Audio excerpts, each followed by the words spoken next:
There we go.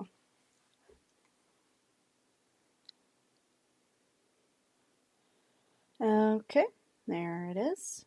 Whoop, there it is, we said whoop, there it is, we said whoop, there it is, we said boom, chicka-lacka, chicka-lacka, chicka-lacka, boom, boom.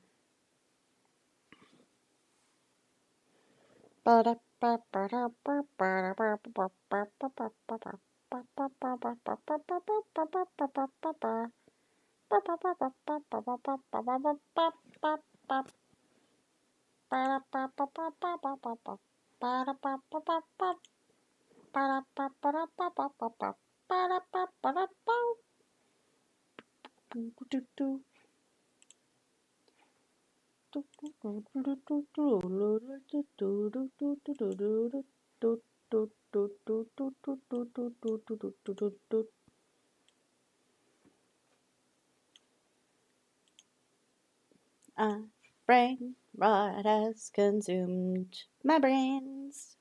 Brain rot has in fact consumed my brain. Brain, brain, brain, brain, brain, brain, brain, brain, brain, brain, brain,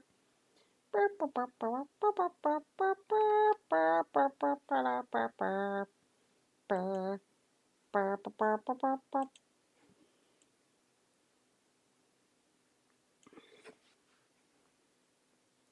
Hello, everybody. Hello, everybody. Somebody come and join the fun. Somebody come and join the fun.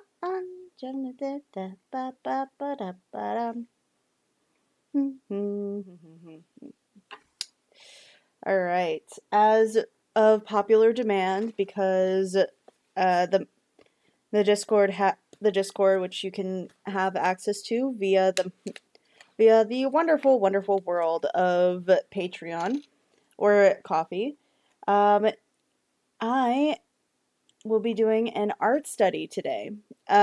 This does not mean I'm going to be stopping doing the Fakemon. I do want to continue doing Fakemon. In fact, I came up with I had two other ideas for Fakemon. Um, the hold on. I need to eat. I need to eat. Um, the in fact, the Fakemon that I've got going on right now, I'm going to be doing some sketches of a little later today. And you might be wondering what that thing in the top left corner of the screen is, the left upper corner of the screen is. I actually am watching a video that actually breaks down the art style for Hades quite a bit, and I think that's really nice. It's going to be very helpful to watch while breaking them down myself, and I'm wondering what other insights I can gain from this. Obviously, an art study takes a long time.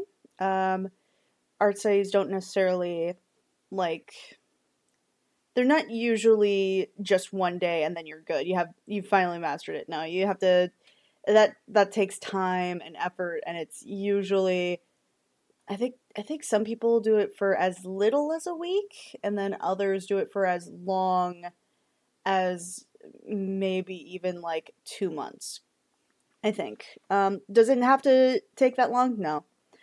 Do you have to do that? No. So that's gonna be our day today. I do have the screen.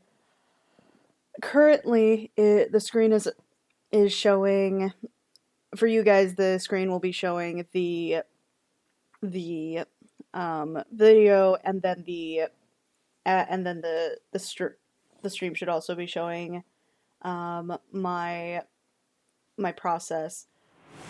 But okay, I guess I get to have food now. Luckily, I have yogurt. I have yogurt. And I have Cheez-Its. But I'm gonna go with the yogurt because the yogurt is closer. Thank you, Deep. Oh wait, no, that wasn't Deep. I'm sorry. Thank you, thank you, Darth Revo. Yeah. But yeah, like so, what you guys are gonna be seeing is me do is me doing like probably like the first instances of an art study. It's gonna just be a lot of me trying to get like the little things right, and then after a while, kind of blocking and figuring out what's going to happen. Um, if the art study continues, I will be doing like 4 streams this week. Um, all in the morning, all around the same time that they usually do. Um, the so so yeah, it should be, normally my art studies. I think my art studies tend to be like 2 weeks. So if that continues to be something that people like to see, I'll continue doing it on stream. Otherwise, I might do it like off. I'll be doing a lot off stream to see how that process works. But if you guys want to follow along, I am going to be linking this video out to everybody just so that we can all be on the same page when we're drawing, or maybe you guys just want to see what that looks like, you know? Alright, I'm just continuing to check to make sure. So here, no, not that. Let's see. This is the video that I will be using for the most part. This video will be something you guys look at when as I am also watching it. I'm not going to stream much other things. But just to make sure it's clear, this is breakdown the Hades art style render breakdown. This is from, hold on, let's see. This is from Tom O'Clock on YouTube. Again, the link will be in the chat, but when I do this on YouTube, I will likely be either editing around it, or I'll just credit where credit is due. Again, this is just so I can understand what's going on, how I'm doing it. But please absolutely watch Town Clock's stuff. They have quite a following, and they do have a lot of like different rendering videos. One of which is actually Marvel Rivals. I have not played Marvel Rivals yet, so I don't know what the fuck it looks like. But it definitely seems. Oh shit! It seems I'm trying to hold my phone, but no, but it doesn't want me to. There's definitely a lot of different ones. There's Sonic. There's Smash Brothers. Let's see here. What else we got? We got Metal Gear Solid. So there's a lot of different videos that you might take a lot out of, and I think that a lot of people should support them. They're a smaller creator. I say smaller, but it's like 42,000. So smaller by the grand scheme of things. So with that being said, let's get started. Critically acclaimed, one of the most memorable things about Hades is its striking visuals. It's gritty, it's stylish, and it's instantly recognizable.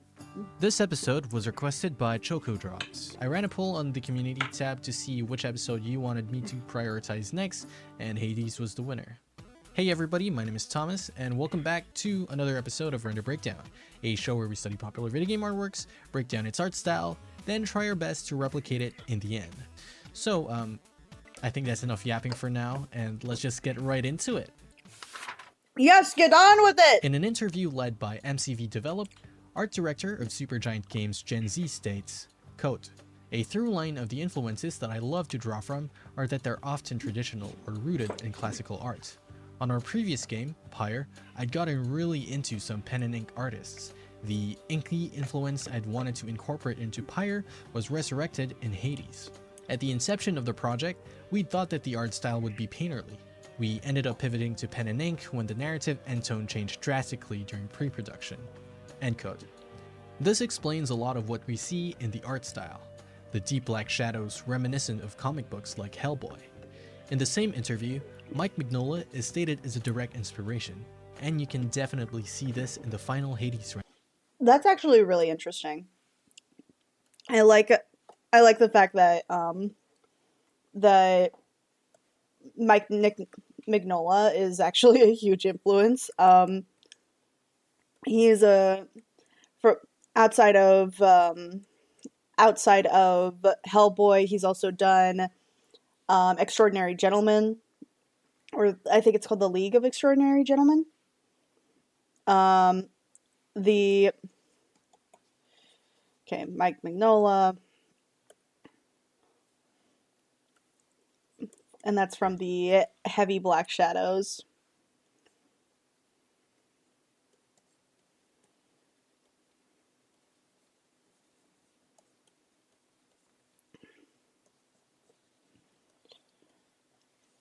Another thing that I really noticed is that this line art in particularly is super thin, and it contrasts so heavily with how the really black shadows are just like big blocks of, but yet it still looks super detailed.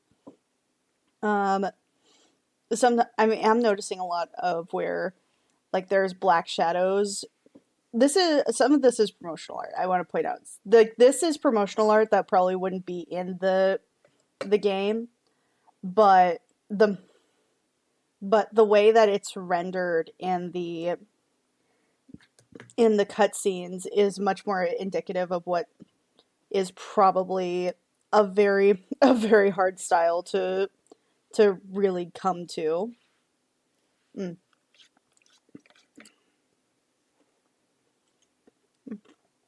Mm. I'm still eating my yogurt. Renders, especially when compared to Mignola's works. You might be wondering why I bother seeking out interviews of artists for these videos. Even if It's the art style important. seems pretty straightforward, I do think it's important to hear from the artist's perspective. It informs us of why they do things a certain way and contextualizes their stylistic decisions. In our case, now we know that the art style is supposed to be emulating pen and ink. Sure, you might be able to tell this from a glance, but I do think it's still important to hear from the artist directly. Besides, Absolutely. for me, half the fun is learning about the stories of the people behind the artworks that I love. In an internet that's rapidly being filled with generative AI, I do think it's nice to put a name behind the people who make games. Full Sail University's art and design Go programs away, embrace design ad. practices built around emerging I'm technologies. sorry. It's All right. Another thing I'm noticing as well is that there seems to be like this gradient that especially with like the some of the like with the god style, like usually it's a gradient where it's warmer on the bottom than it is on the top. Like it has this dark hue here, and then it builds up so that it actually has it kind of shows off a little more detail as to where your eye is drawn, especially since it muddies down here. It's kind of seen here too, but the gradient is a little more obvious as to whether it's warm to cold. She's a much colder calculating character. Sometimes it's less obvious. I see that in Achilles, he's got like a bit more of a green hue when it goes up, but but he definitely has more of a warmer tone, cool tone on the top than he does on the bottom. So having that gradient would be nice.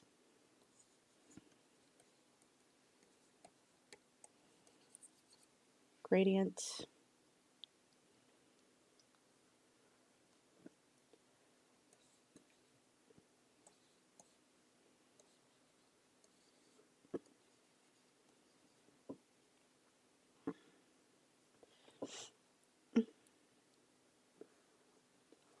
see. With that out of the way, let's get our magnifying glasses ready and try to pick apart the artworks themselves. Thank you. And what better character to start with other than Zagreus? Absolutely. Alright, let's zoom in a little bit. There we go. And here are my observations. Firstly, the most obvious thing. It's got pure black shadows Yep. that evoke the pen and ink comic book aesthetic. The line art isn't very clean. A lot of broken lines here and there. And Ooh, that's going to be a pain for me, as I really like those. I've been trying so hard to get those clean lines, and I have to figure out how to make them not broken. But that is true. Sometimes it's better to have those little details come in, especially when you're trying to make it more pen and ink and traditional.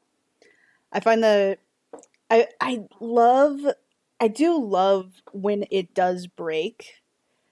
Like, hold on. Messy line art.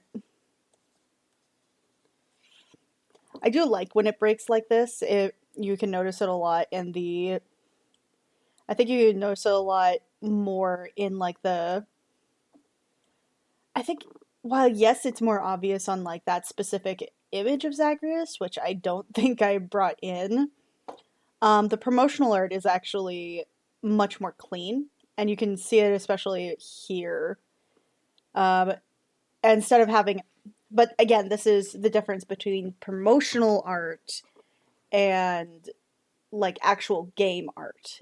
Like if I were to compare Zagreus and this promotional art, the line art is still pretty clean. Like it's pretty complete. But what carries over is still those heavy shading, some of those highlight details here. But if I looked at Athena's line art, while a lot of it is really nice, it still has that brokenness. I will be looking. Also, I want to point out I am going to be looking mostly at the first Hades game and not the second one, mostly because I haven't played the second one, so I really need to finish that. I did see some of the art style changes, specifically with the gods. I think it's very odd. Like some of them improved. Like there are definitely some of these that improved after the game as far as designs are concerned. I really like Aphrodite's design in the second Hades versus the first game, because I don't know, like, yeah, she is a very naked lady.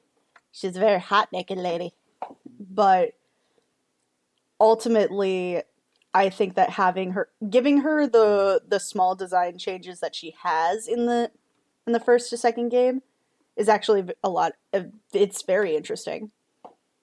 And sometimes there are even variations with the stroke width. Look at Zaggy's hands over here. There's some very subtle hatching used to define some details. If you're unfamiliar with the term, hatching is a technique used to define shadows by way of drawing lines parallel to each other. The closer they are together, the darker the shadow, and vice versa. If you're an American, a good example I can give you is if you pull out your money. The $1 bill has George Washington's portrait, and you can see, if you zoom in a little bit, that it's defined using hatching techniques. Yes. Another thing I've noticed is that there's typically a bright color along the shadow's edge that sort of transitions the base color from the core shadow color. It's also some people he's calling it a Terminator line, which I think is badass. I've never heard it called something like that.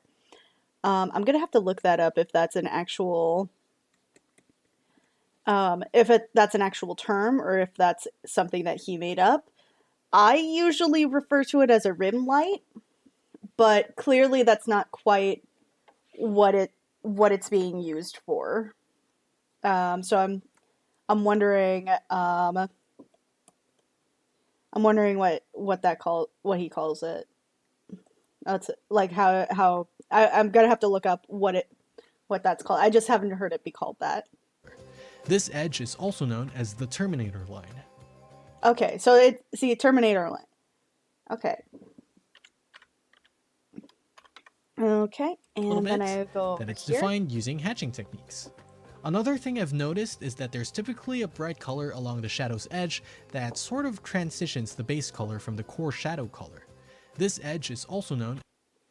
That is so cool. I've been doing a lot of I've been doing a lot of whatchamacallit, arts, some light studies for my work, and I haven't heard this term used before, or at least I haven't seen I haven't seen that really in all the stuff that I've been looking at. So it's really fun to finally get a word for this.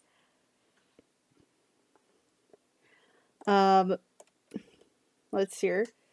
But I do think that it's kind of interesting how those are being used in the darkest of lines. Like it's actually being used here in Dionysus's work. You can kind of see it. You can't really see it as much here. There's a little bit on his fingers here, but I think, let's see. Out of all the characters I have here, probably Dionysus, and Athena are probably the ones that I can see the most with this, especially right over. Oh, God damn it! Right over here. Um, but it's gonna be interesting. As the Terminator line. There are also some high contrast highlights that reflect on the character, presumably from the environment around him. There we go. Look at these bright yellows and oranges. Along with that, there seems to be some random specks of vivid colors scattered on the artwork. This detail, while very subtle, does add to the unique quality of Hades' portraits. I'm going to assume these flecks of colors are supposed to correspond to the boon colors in the game, but I'm not entirely sure. Either way, it's a detail to keep in mind. The color palette is high contrast. The character portraits typically have one rich accent color that the rest of the color palette kind of skirts around and pales in comparison to. In Zagreus' case, it's red contrasted with his pale, almost gray skin. For Dionysus, it's purple contrasted with his dark but still desaturated skin. Artemis is green, Demeter is blue, and so on. The overall shape language is sharp and stylized, almost Fortnite-like. You can see this clearly with the way Megaera's whip is drawn, or in Athena's braids, Alecto's hair, Artemis's fur. This isn't to say that smooth edges can't exist within the art style. There are certainly characters that have smoother features, like Zeus's beard coalescing into a cloud formation, or Poseidon's hair flowing like water. Even Aphrodite's locks curling into heart. See, this was what I was thinking about when I was looking at Hades 2 versus the first Hades. When you look at Aphrodite's look in the first Hades, it's a very subtle difference, but giving her just a weapon and even some face paint actually helps kind of make the character design stand out more than just naked lady. I mean, I like naked lady. Naked lady is very nice, but still. Arts. But even then, you can still see the sharpness in, for example, Poseidon's pointy muscles. I think ultimately you should decide whether or not this makes sense for the material of the object or for the character in general. Lastly, there is an aspect of abstract simplicity. I'll expand more on this later when we're actually making the artworks, so just put a pin on this for now. With all that said, here's a simplified version of everything I just said in a convenient list form. I do like I just found this creator last night, and I'm just so thankful he actually has like a nice line, a nice shoot, I can't talk today for some reason. I really like how he oh, he's talking about this. Yeah, that makes more sense. Okay, the rim lighting is definitely interesting though. I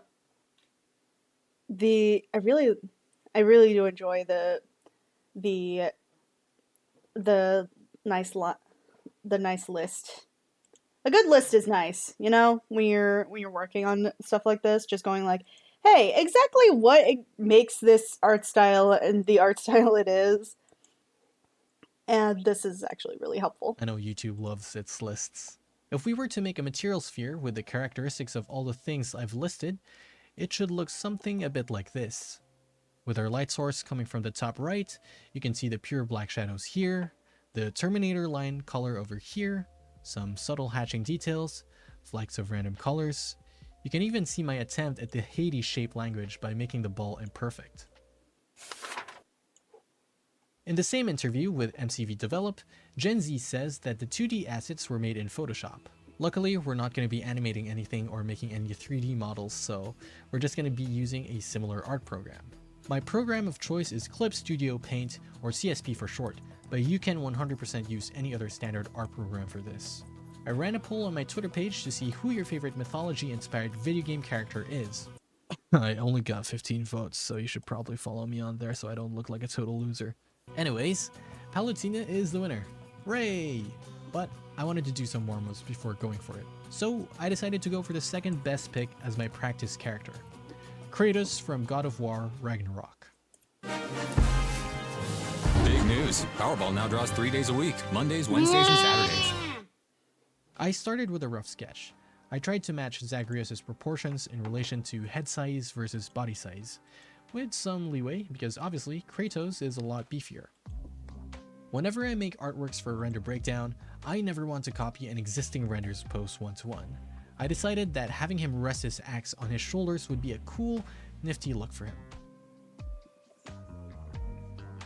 Alright, line art. Pretty straightforward. With a canvas size of about 1500 by 2100, I used a standard hard round brush with a size of 3 pixels to do most of it. For some areas, I would fluctuate to using 4 pixels whenever I really wanted to emphasize it. I make sure to break my lines every now and then to give off that imperfect pen and ink feel. I think that's going to be the hardest thing for me.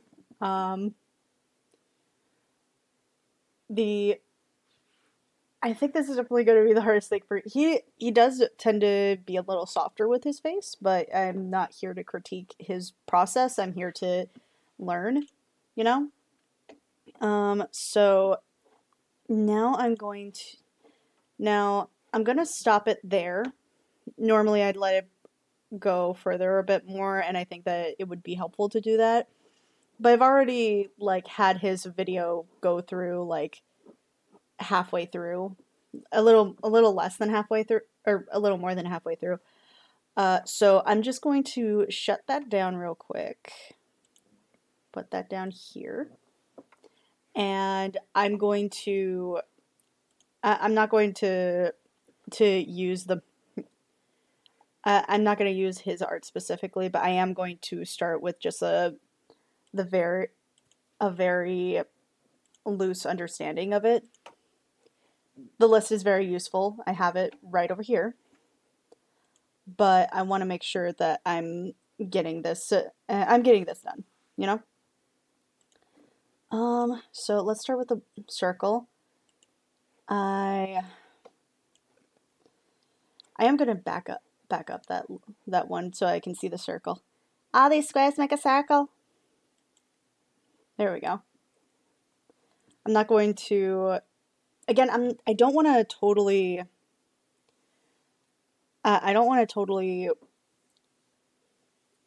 copy what he did.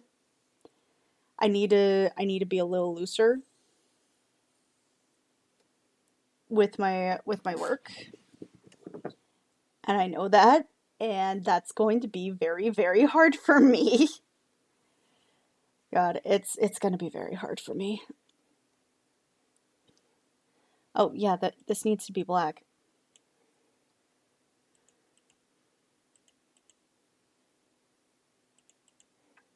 Okay. Let's see here.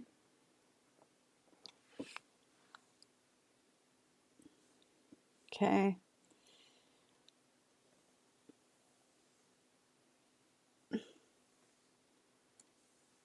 Okay, just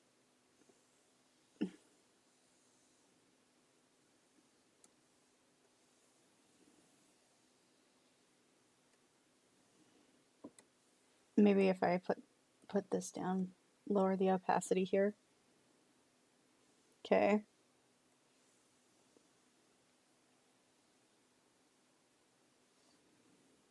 Okay. It's a little better. It's a little imperfect. It's not quite exaggerated though. Oof. Let's see here.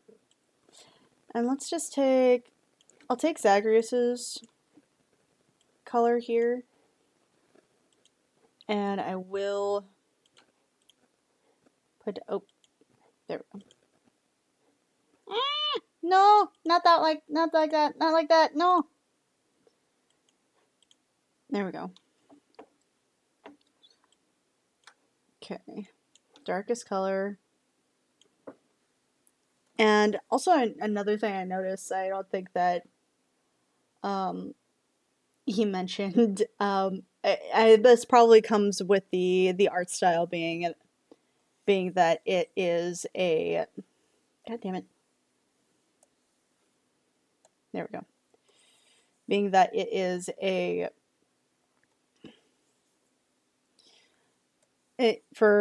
it's very comic, traditionally illustratedly inspired. They're not blended.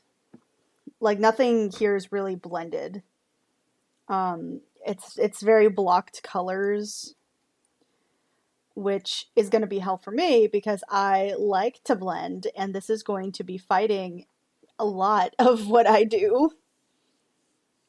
Help me. Again, I don't expect to be perfect the first time around. I am heavily referencing the image that is on the screen. That I turned off that part of the screen. Let's see here.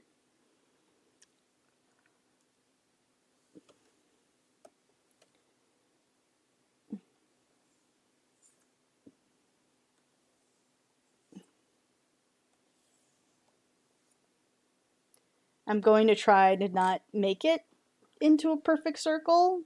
Like, not that I can make it into a perfect circle by itself, but just having it kind of mirror what it should be looking, what we should be looking at is just kind of nice.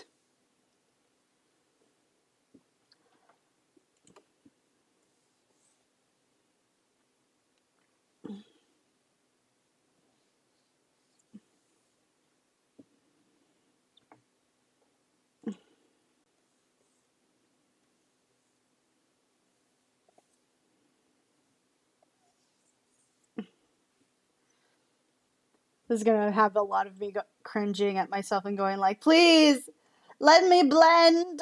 I wish to blend.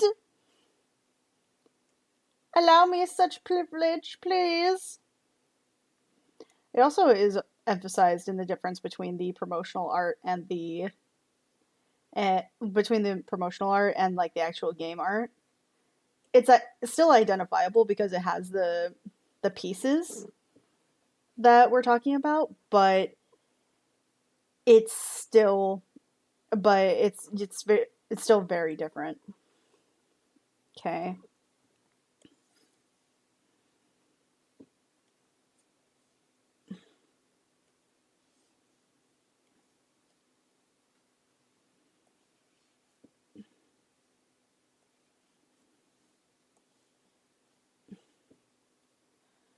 Okay. And now I gotta get that Terminator line.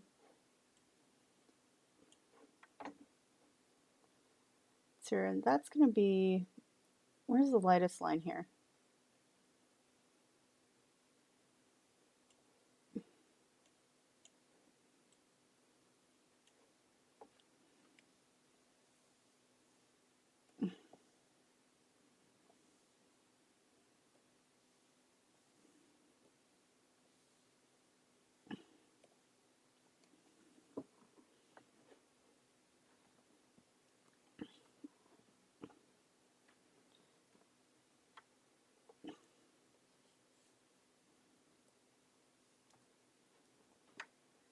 Let's see here. There we go. It's a little better. I need to get the details in, so I'm going to use the promotional art for this one, as it does have like more of a light here. Let's get that little bit.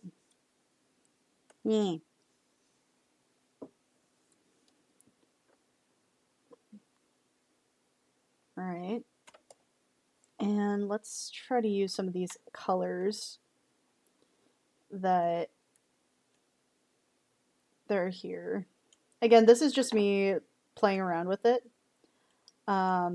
You absolutely do not need to do it like this. I'm doing it like this because I think it's very nice, and I think that it's very useful to try to get it right. Oh, that's interesting. He put down like cross hatches right here, and then it also kind of reminds me of this pop. Like I reference a lot of pop art in my own art, just generally, and so I tend to I tend to reference it a lot in my own art. I think that it's very fun to see. I like the way it looks.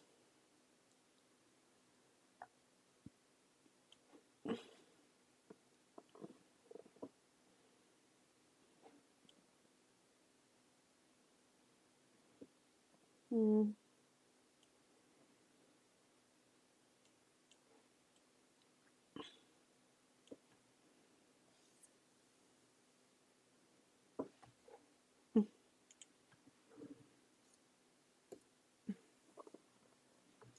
All right. Now, I still don't think I have a total understanding of this art style quite yet. I think it's very obvious to see that, because all I'm doing is basically copying the ball as best as I can and trying to understand what that looks like. And so far, that doesn't look right. It's not bad. It's not bad. I think that I did a halfway decent job. But I do think that it could be a lot better with with um with just how it's working out here.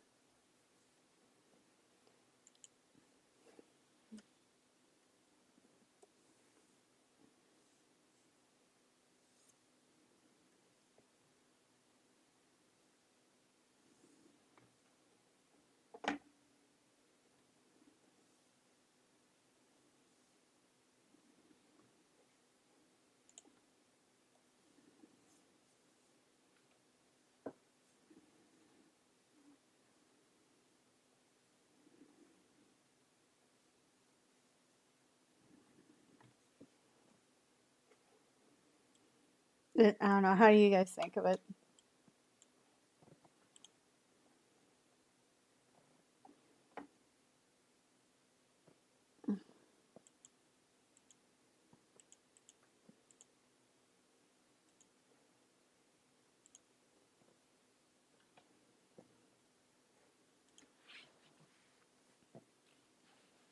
And obviously we can't do like a straight shadow on here, really, because if we do, it's not going to register as well.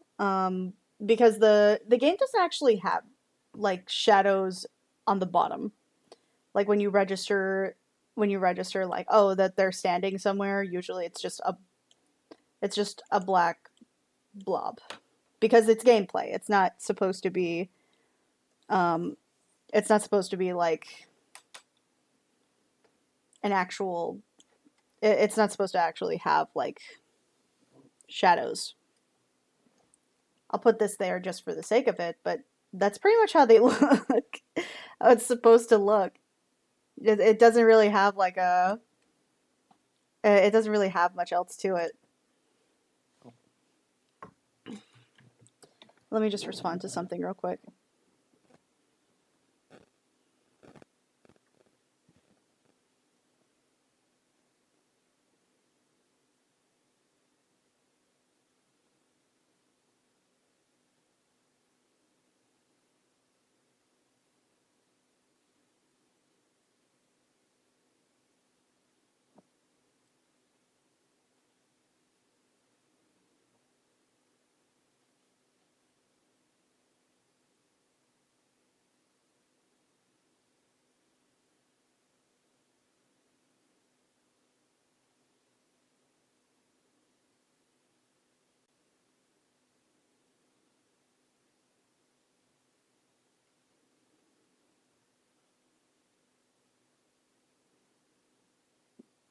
There we go.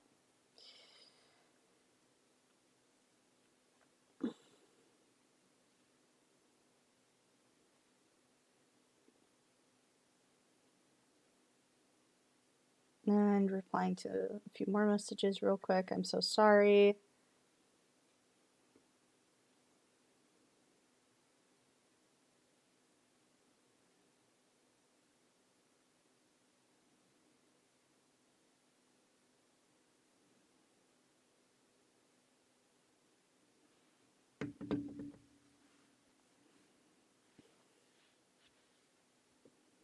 Let's see here.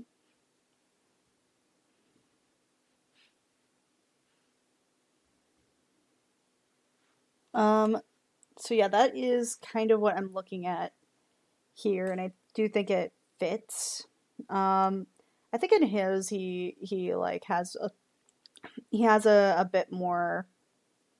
He has a thicker line, and I could probably do a thicker line here. Actually, let me see if I can.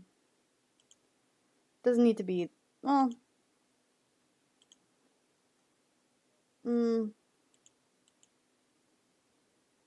I can probably erase a few things, but yeah.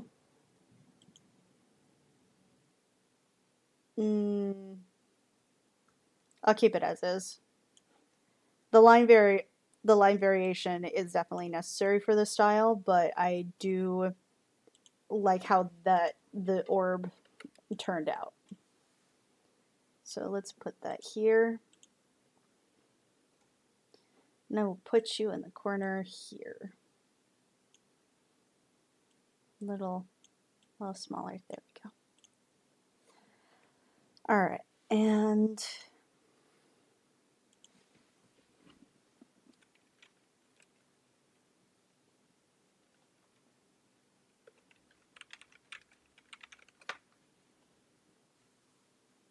no.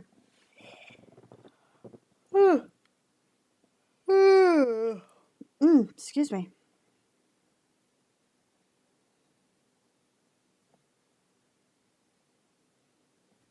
Let's see here.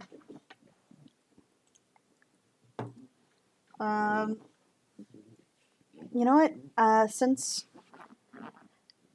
I'm gonna try to copy at least one of the characters. Zagreus is definitely the first person I think of when it comes to this style because he's kind of the main character, and obviously he's going to. Oh, what did I get? What did I get? The poop of the snoot.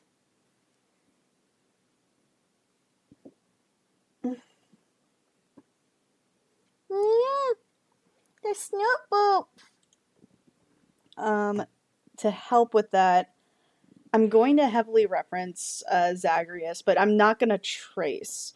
Normally, that would be something I do, to just for getting an art style right or getting the proportions to an art style right. But I think that, but I don't think that it's necessary specifically for this art study, because the point of this art study is just to get the style of it right. Part of the style is the anatomy. I want to point out the anatomy is nothing to scoff at when it comes to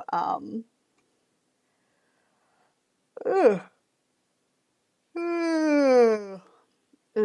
Sorry. The anatomy is nothing to scoff at.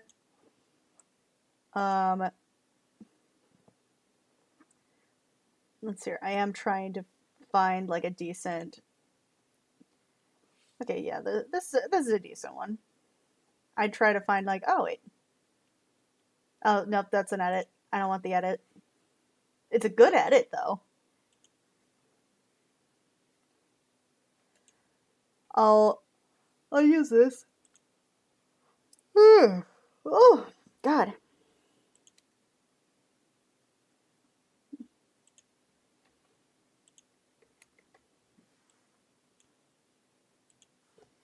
Let's see her. And we go here.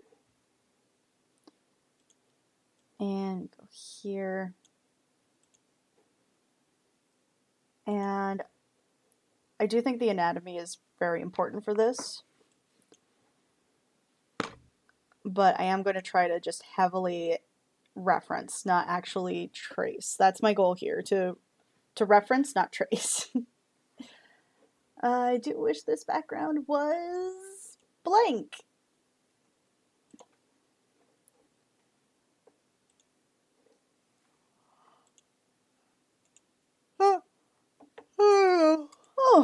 Oh my God, I'm so sorry. Early. It's still early. There we go.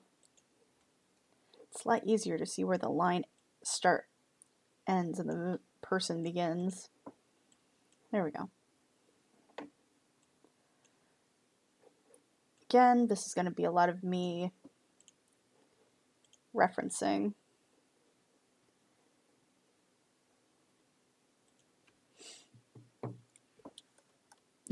And to also to keep that very imperfect feeling of the line art, I am going to be using a different brush than I normally use. With My Little or not My Little Pony. Well, I guess yes, the My Little Pony art. I use G Pen for anything that requires a like distinctively smooth line art to begin with. But with Pokemon, I think I've been using oh God, I think I've been using a textured pen, which I think is also a default.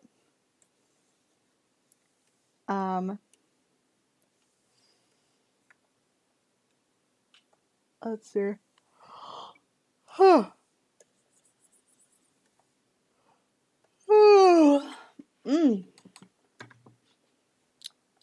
So how's everybody doing? How is it the world doing? I want to hear from you.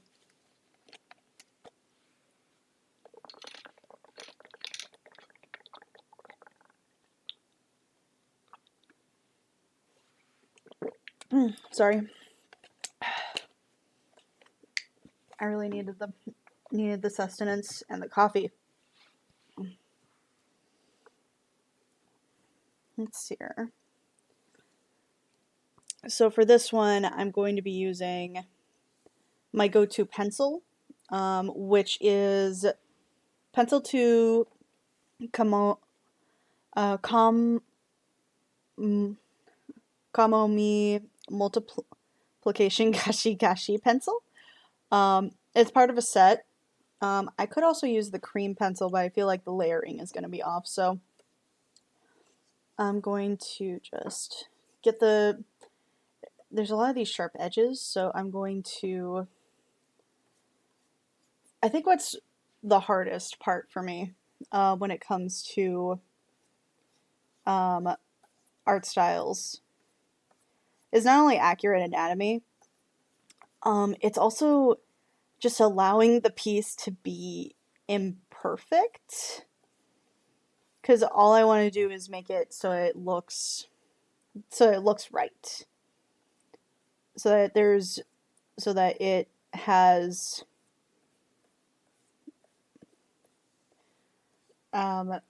these like nice colors and shades to it.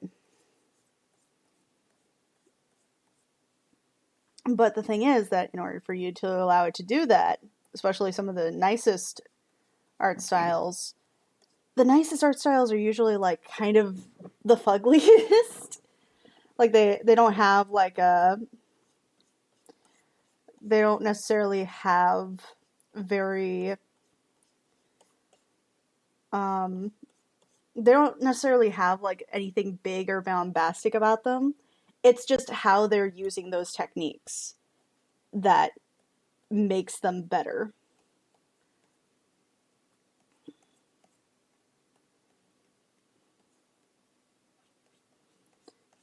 Like there's definitely a understanding of anatomy here.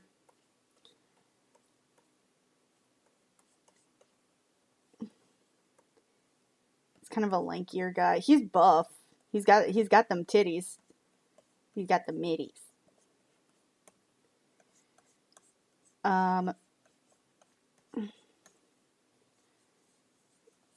But I can definitely tell that it's going to take me some time to figure this out. If you guys like the way that this is going, or like maybe you'd want to see like how this is instrumental in like a different art, using a different character entirely, totally up to you guys. I do like the idea of making this a series as well, but I do understand. Excuse me. That I feel like the Pokemon are really like the thing that people have been gravitating towards a lot. Like even on Twitter, like they're like it's going really nicely. Or not Twitter, Tumblr. Tumblr has been going really nicely. Also, I just realized I think these are supposed to be dog skulls, and the dog skulls have ears. I think they're supposed to be horns, but like they look like ears, and it's very funny to me. I don't like I can allow my sketches to be as messy as I damn well please.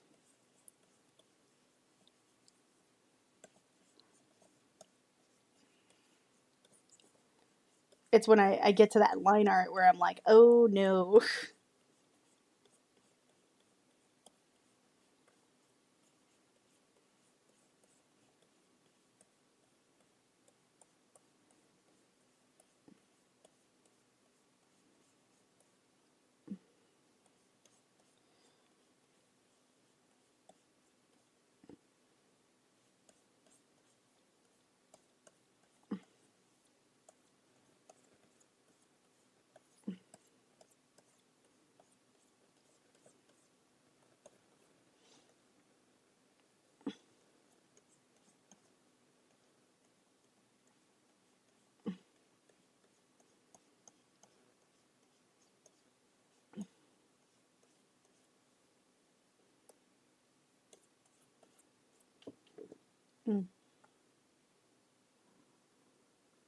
Always need to love more love for busty guys or some like seeing you learn this is nice to would be nice to watch. Oh, that's nice. Thank you.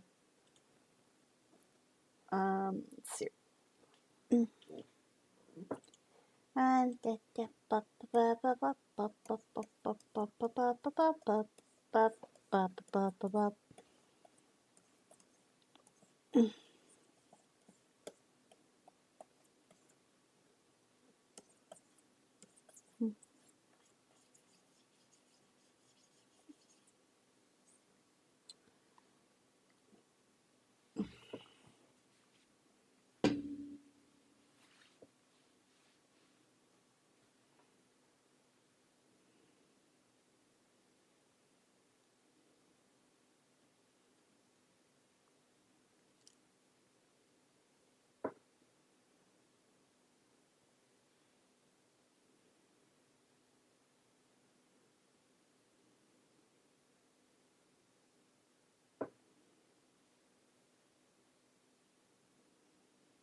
Let's see here.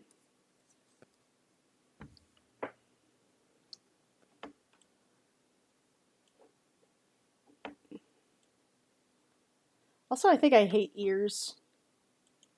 Started to understand this about myself. I dislike ears. I dislike making ears. Let's see. Let's see what I can use for pen. It's a little pixelated. There we go. Nah.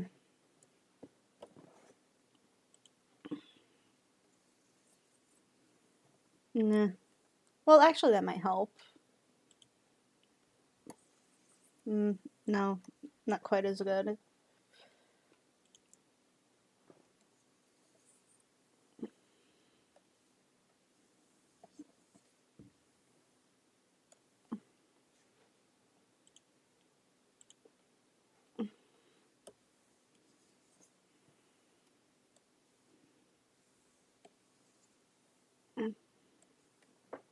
Let's see.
There we go. Sorry, I had to respond to something real quick. Okay, this might be a better one. It's still kind of. Oh, I wonder if. Oh, does it look better when it's like thin because it's supposed to be a thin brush? A thin. Needs a. No.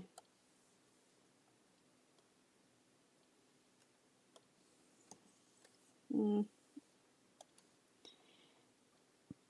Be on the lookout for I am going to start just unabashedly being a menace to society as I just use every fucking brush I have.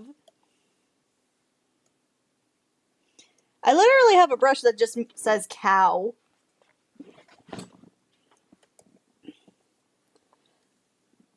Which could help with the line art actually, but it's still kind of. Okay, the chisel might be nice. You need to do crimes or messy art sometimes. Sometimes you must do crime. Now, a word from our sponsor. Are you tired of having your child do the crimes? Go to juvenile detention center.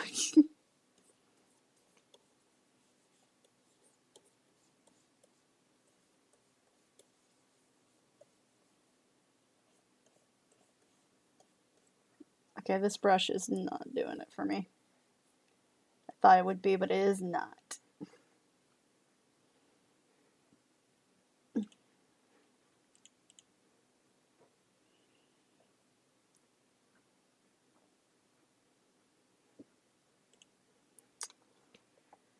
Okay.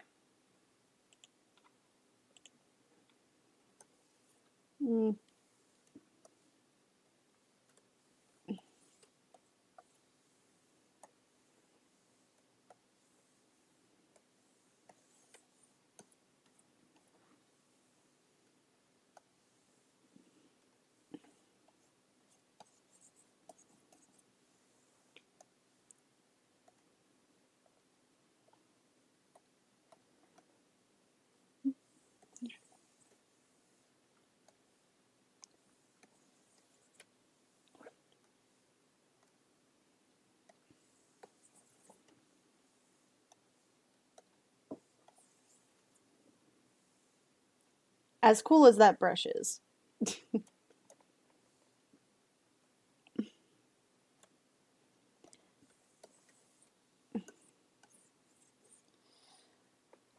It is kind of more of a complete line.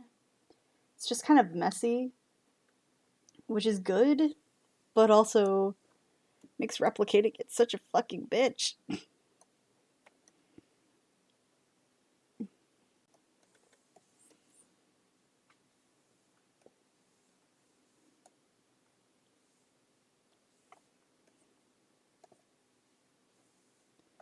Alright, let's try this.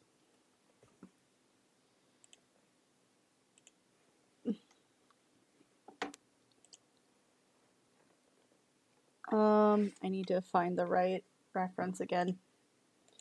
It's here.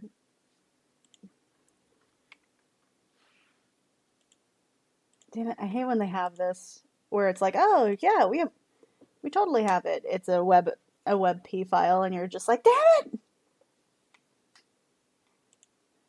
Let me have my WebP file. Yeah.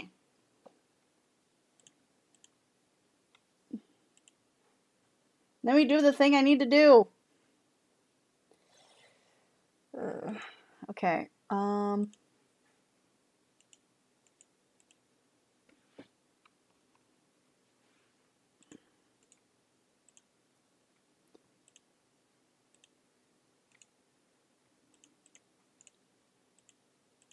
Let's see here.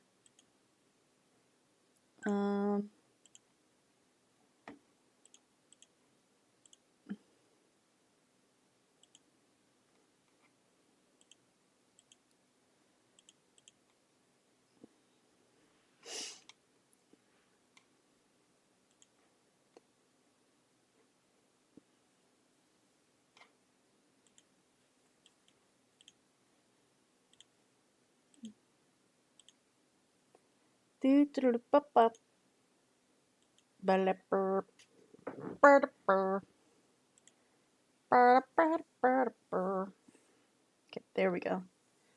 Now I can have a proper reference. There we go. Alright.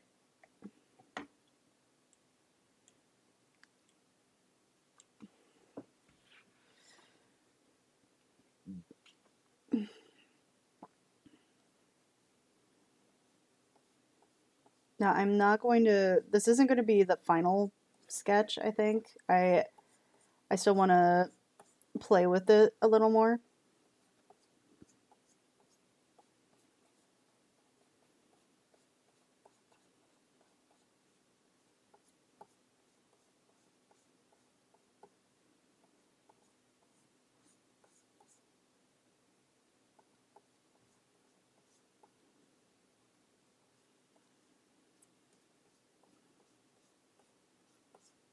Suddenly he is handsome Squidward!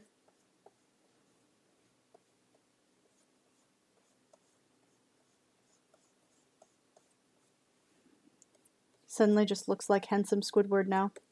Fuck it. I've just made handsome Squidward Zagreus.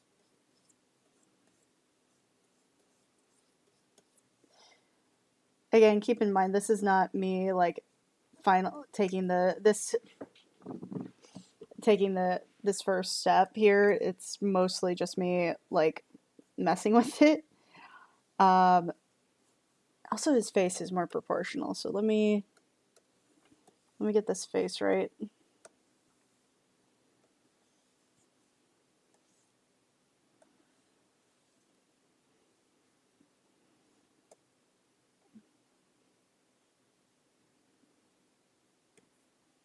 There we go.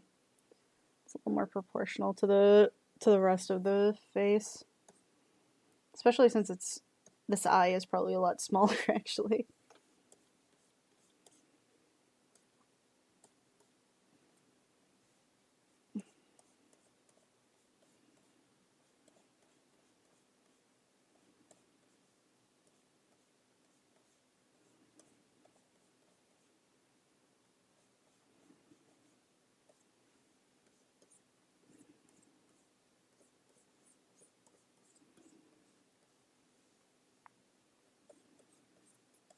Okay, and I'm trying to keep the...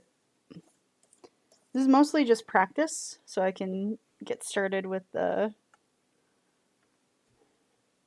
something.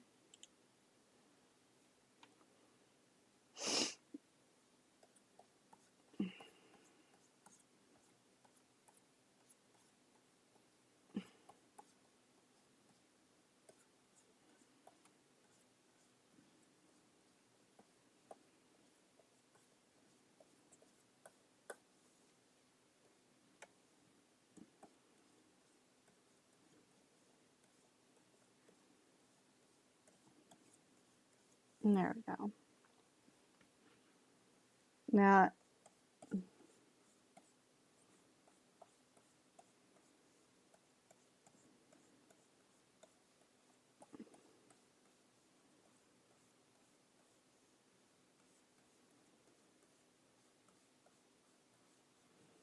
it's a very trapezoidal eye.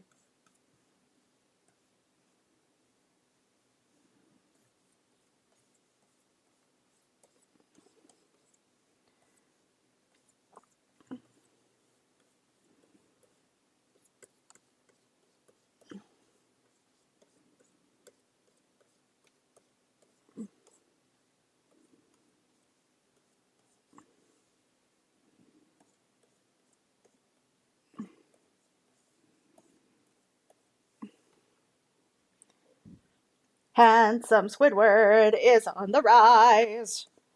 Haw, haw, haw, bum, ba, bum.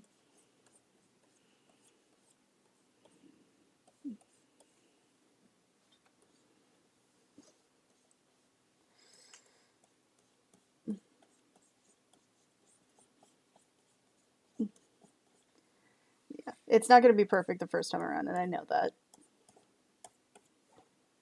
This face is a perfect example of that. His fucking face. He looks like a regular Picasso, doesn't he? Shit.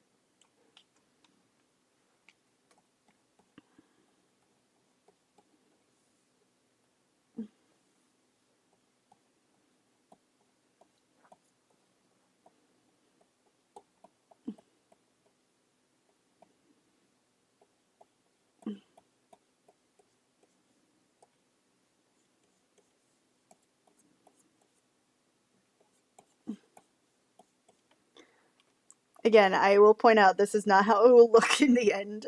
Maybe it will, actually. I don't know. You never know with art studies.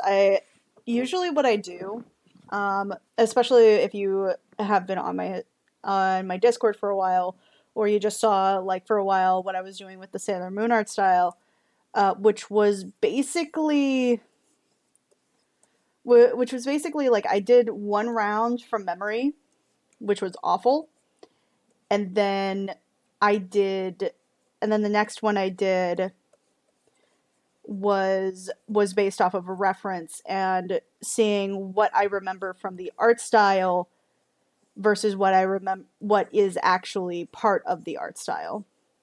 What's a good example of that? When I was doing Sailor Moon, I I did a very rough sketch of what the character looked like what Usagi specifically looked like as like Usagi rather than just as Sailor Moon. Or maybe I did. I would have to look at it again. But I did that art study, and I identified some things that made the art style stand out to me from memory. It clearly was the eyes, the way that the mouth was shaped, how there was no nose.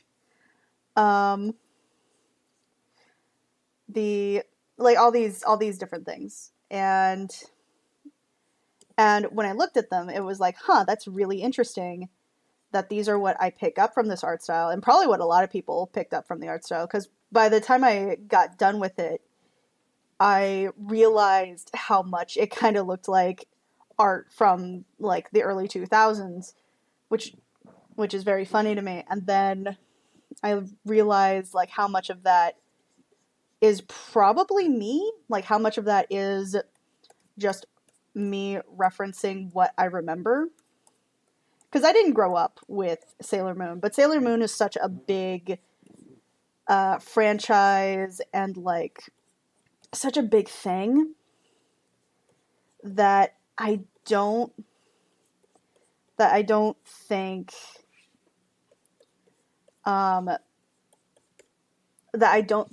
that it's hard to imagine where it comes from. I think the reason why I didn't do that for this one specifically is because for this one I knew that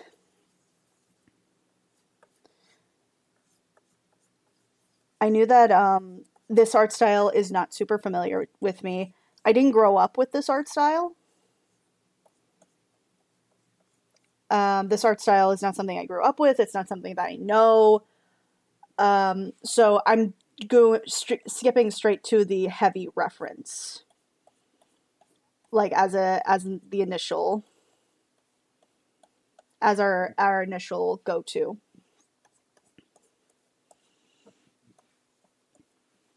Sailor Moon, I know, was some fans' first stuff into Yuri since it was more in the manga and the show had it too.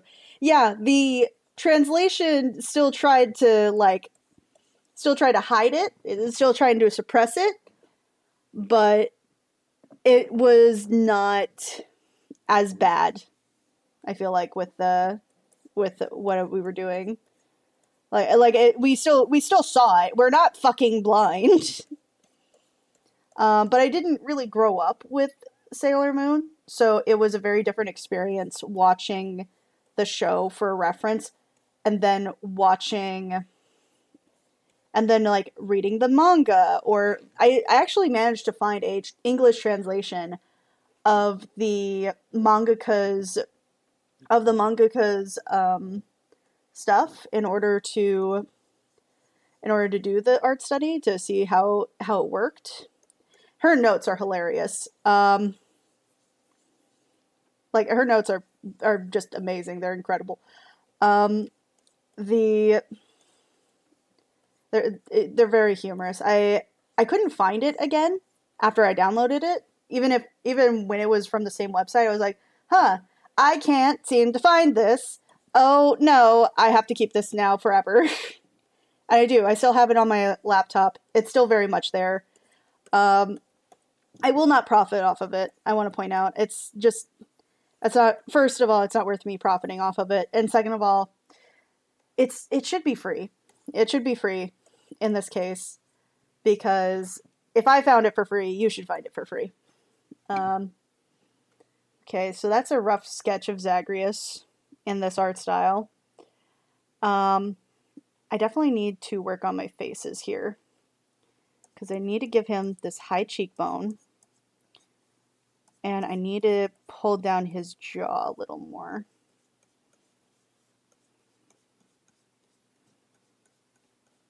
There we go. He's definitely like a bit handsome Squidwarding over here. Oh god. Deku deku maru, deku deku maru, deku deku maru, ayo.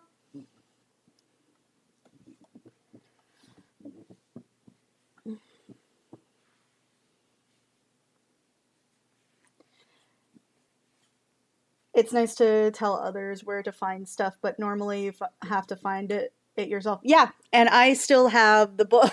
I still have the art book. I don't think it was available at the time for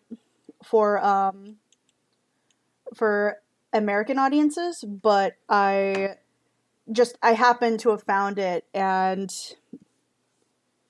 I wanted to make sure that that I made sure to find it and like get it, you know. I didn't realize he has kind of an eyelash.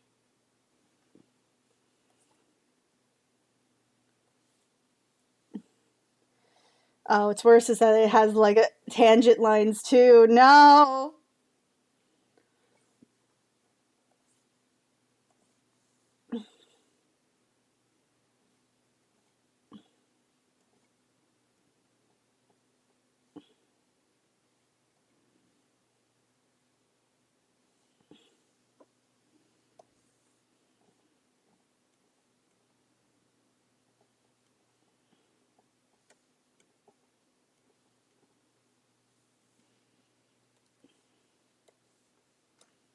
Alright, I'll use a kneaded eraser, even though like part of what I know that part of what I need to do is not rely on those eraser tools very often and the undo button, but this is also an art study, and I'm allowed to make utter mistakes.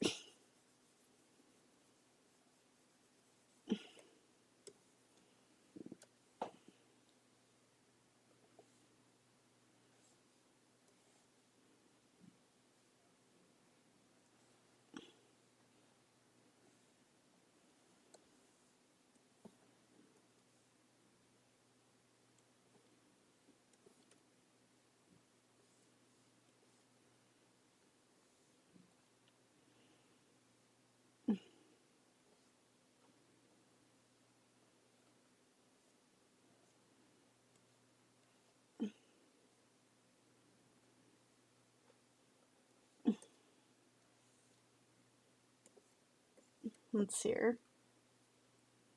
I could probably try to find it again, especially if anybody's interested in like what a Sailor Moon art study looks like.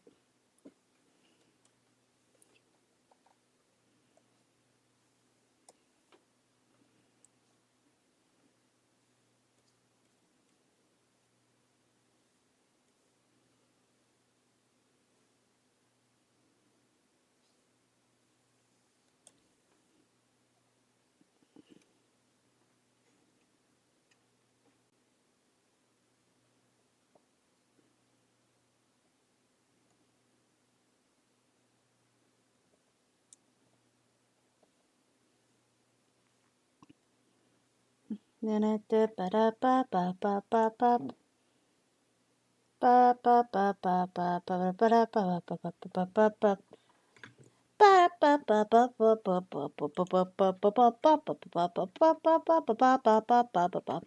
hold on, let me.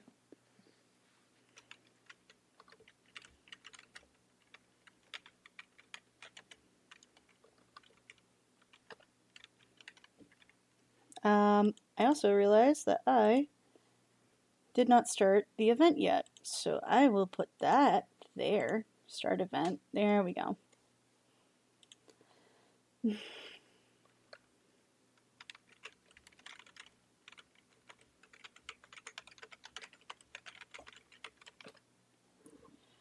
Let's see here. I'll have to go to my. In case anybody wants to, I'll probably like just have it out for free on my Patreon.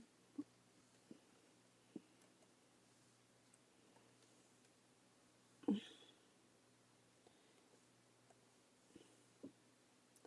see here. That way everybody can see it and the smart ass notes that I got from it.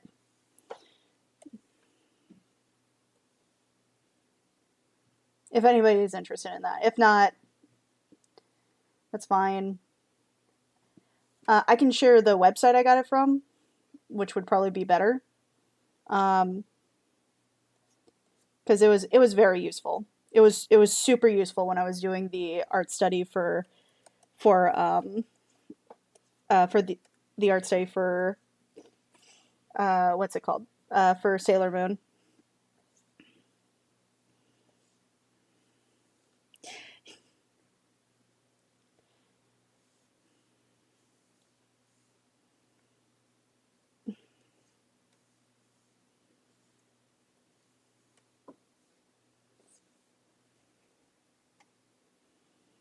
Okay, this jaw is definitely longer than that.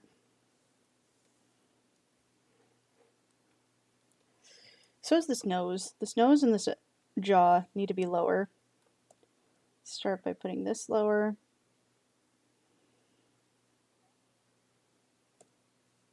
maybe shrink the nose a little bit.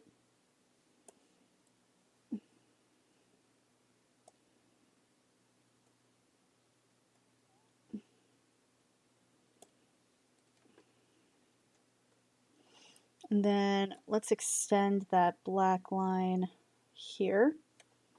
There we go. And then make that here. Now again, keep in mind, I am not going to be good at this first time around. You're probably either, what's going to happen is I'm going to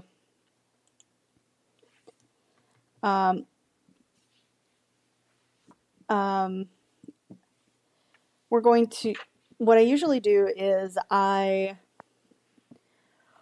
it's cold. It's very cold.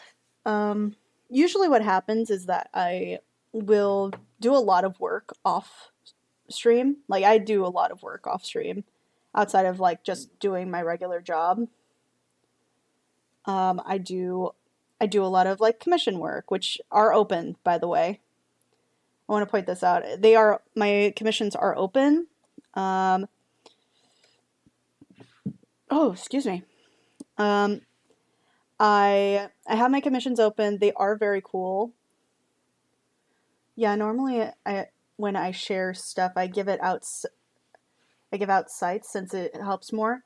I know there's a few like for Go Nagai out there.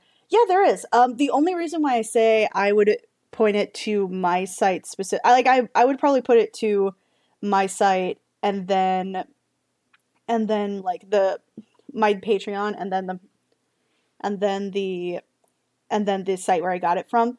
Mostly it's just because I couldn't find it. I really tried to find it after I got it. That way I could suggest people go to it, but I couldn't find the exact one. And it made me feel really bad. So, but I still have it. So what I'll do is if somebody found the site itself, right? Like if somebody found the link, obviously I would point it to that. But I truthfully could not find the site, or I could find the site. Like I know where the site is. What I couldn't find was the exact link to the page itself. So what I'll end up doing is this jaw needs to drop just a little lower. There we go. This jaw is a little bit lower.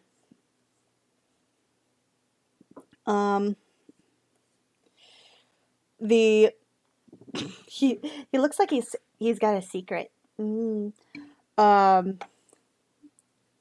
If I will find the site. If you can find the product there on the site, that'd be great, because I was trying to find it, but as far as I know, they don't have it anymore, or at least I couldn't find it by the time that I got it.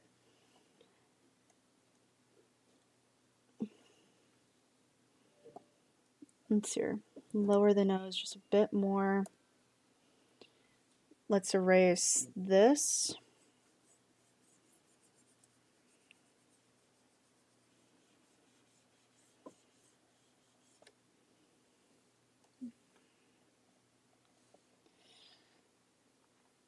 And then let's extend this jaw, because the jaw itself is more of a right angle than anything else. Or it's a more sharper angle.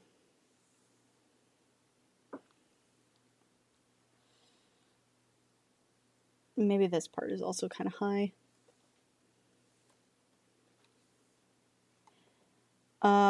Normally I'd also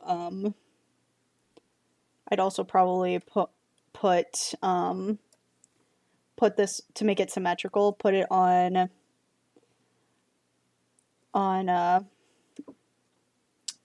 whatchamacallit. I'd probably do the symmetry tool, but the symmetry tool is not really what this needs. Extend this. Working all on this face, and I can't even get them.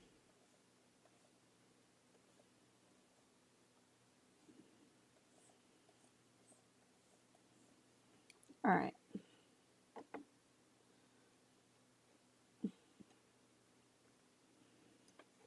All right, and we'd go here, just little by little,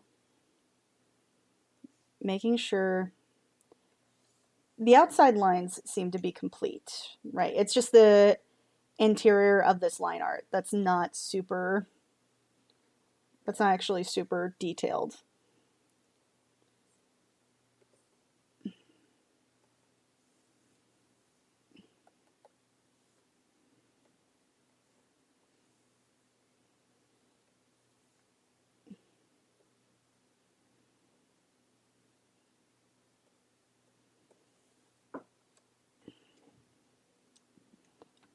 It's here.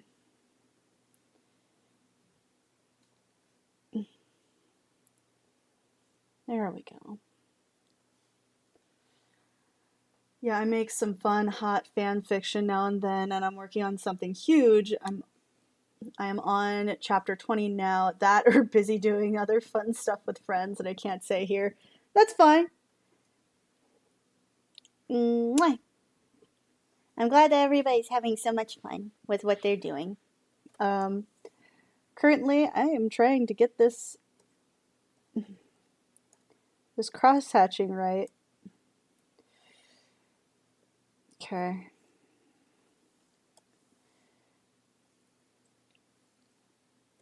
Here. I also need to figure out what these poor Cerberus. Sorry, it's just when I noticed that they have ears, they're little Cerberus with ears, and they're so fucking funny to me. Oh my god. Okay. First of all, this one's right here, and it's about the same size as his head.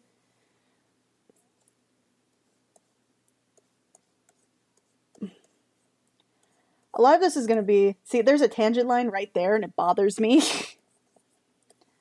I am going to try not to just straight up quote unquote correct things, because I think art school is really, or art classes are very important, right?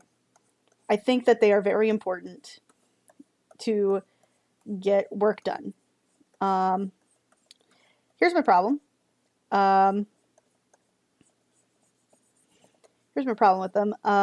They also tend to like break you in ways that I don't think people really realize. They're important and they're useful and they're absolutely something you should do, but the attitude towards them, towards like art as a, not just as a medium, but as a concept, is something that breaks very quickly when you do it. Do I think that it's necessary? No. Do I think that it's useful? Yes. I think art school is very necessary, and I think it's very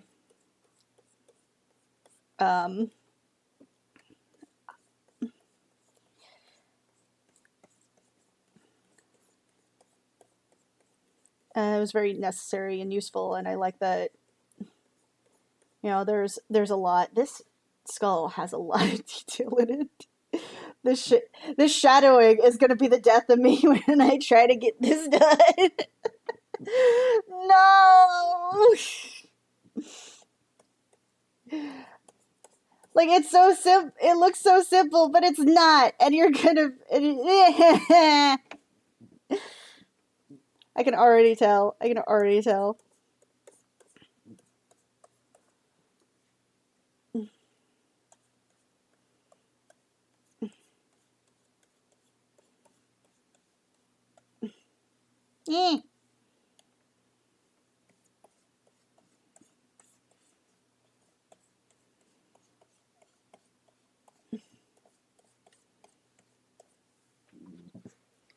There we go.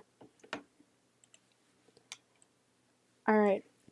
I will do my best to do this right. Let's see here.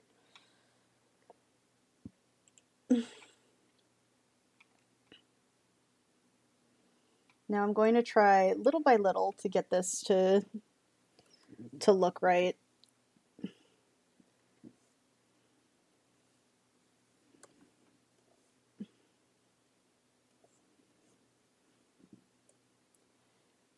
There's going to be a lot of me fighting myself for some of these, because I think that when you're doing an art study, you're fighting a lot of the different things that you've been taught or that you've learned personally. Because, like I said, sometimes the best art styles, or like the, not even like the best art styles, but the really good art styles that people find so attractive, it's not about like how good it is necessarily. It's more to do with like how they implement it. Hi, idea maker.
Okay, I definitely put a lot more Bakugo spikes in there.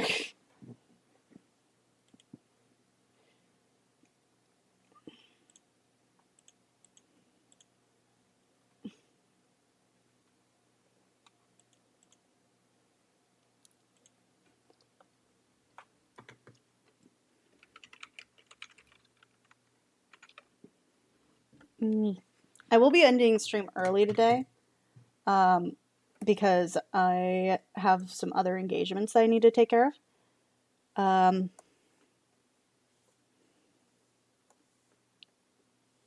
But I am going to try my best to do this. There's a lot of tangent lines in this, I'm realizing. Like, there's a lot of them where I'm just like, where the fuck is this supposed to end? Like, where, why, how? I forgot the other eyebrow. Meh.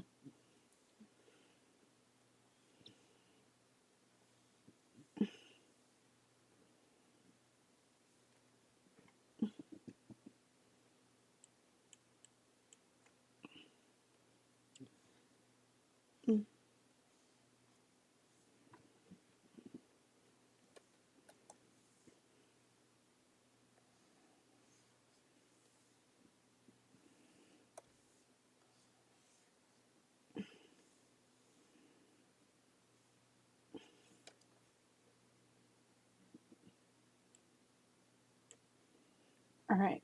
And I remember that I do need to make sure that these, that the line art isn't perfect. It is okay if they are not complete looking, because it is stylized and it's not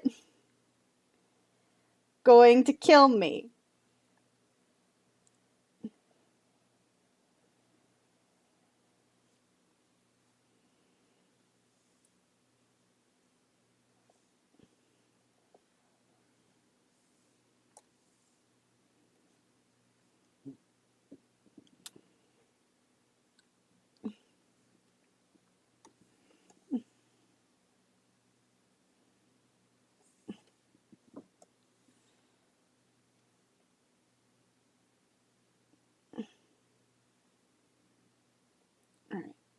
just making these a little smaller. Because this actually goes a lot further in, but just to keep that tangent from forming again, I'm going to make it just a little smaller.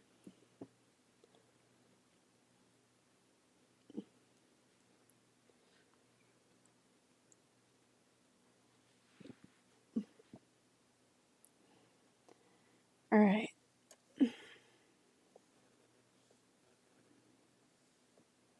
I am jealous of people who are just able to step into a new art style, and I'm just like, how the fuck did you get it to this point? Like, oh yeah, I just like looked at it and sketched it out in like 20 minutes. And I'm like, bitch, how the fuck? How dare you? I want to eat you just so I can consume your art. So I can consume that fucking ability. Fucking like Sylar from Heroes, if anybody fucking remembers that.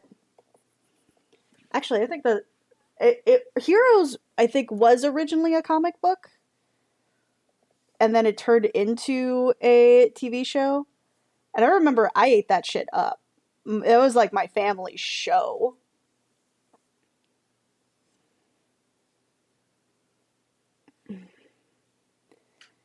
I remember that. I do remember it was trash though. Like if you watch it now versus then, you're just like, damn.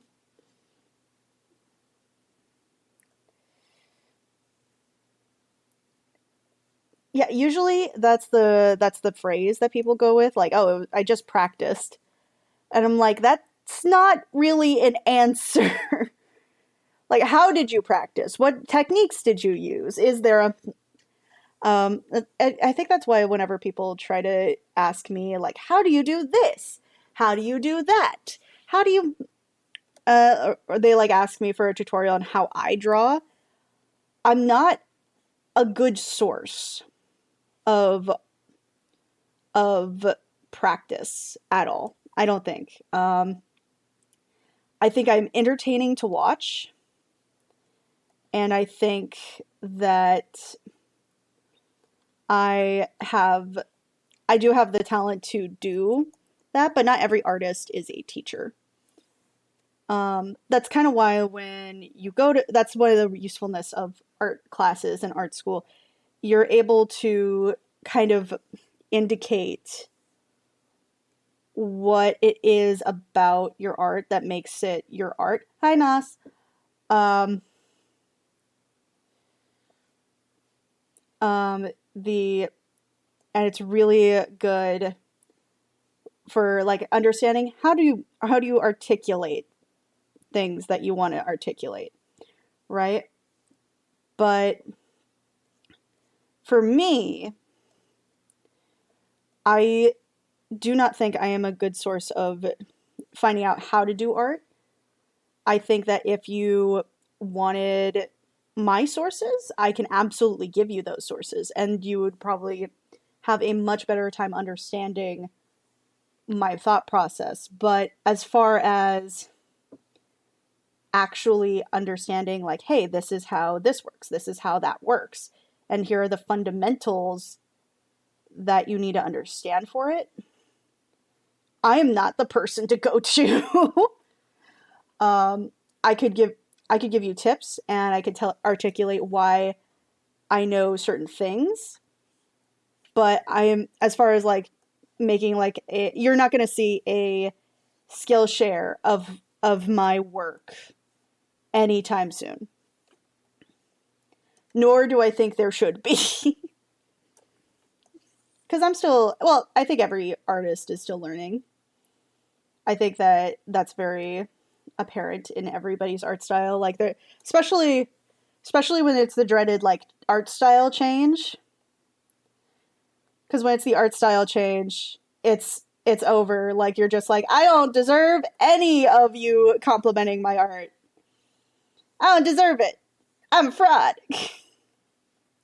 Because when your art style changes, unfortunately, it goes through this awkward transition period where where it's where it just looks really bad. Looks so bad. And then you're just sitting there and going like, no, why? It was good. I got it to look just the way I wanted like 15 minutes ago. Why are you like this?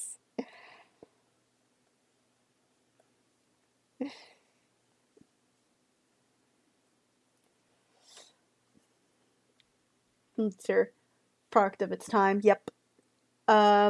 Yes, Heroes is a product of its time. It is not good by any means. I don't know if it was good then. I remember one time there was a scene where this cheerleader finds out she has healing factor, and it's like an OP healing factor, and and her chest, like they're supposed to simulate that her chest was open, right? But because of the special effects that they used, it still looked like her boobs were like the shape of her ribs, and it was so funny. Oh my god, it was bad. It was bad. Worth watching at least once, but it's so bad. Let's hear. Art is hard to pin down, especially with so many different styles. Yes. The feeling of being overwhelmed. And part of it is that. Like, there's a part of it that it's the feeling of being overwhelmed, and like then you're stuck there in this limbo for a while, because your art style is changing and you don't really have any control over it, and that's scary. That's very scary. Let's see. So far, obviously I have to keep reminding myself that this is not going to look perfect. And part of that is just that it's not going to be. It's not going to be perfect. This is my first time doing this, and it is okay that I don't pick up on every little thing. That's why it's called an art study and not an art demonstration. Well, this specifically what I'm doing is an art study. That's like a little nipple. Get a little pepperoni nipple.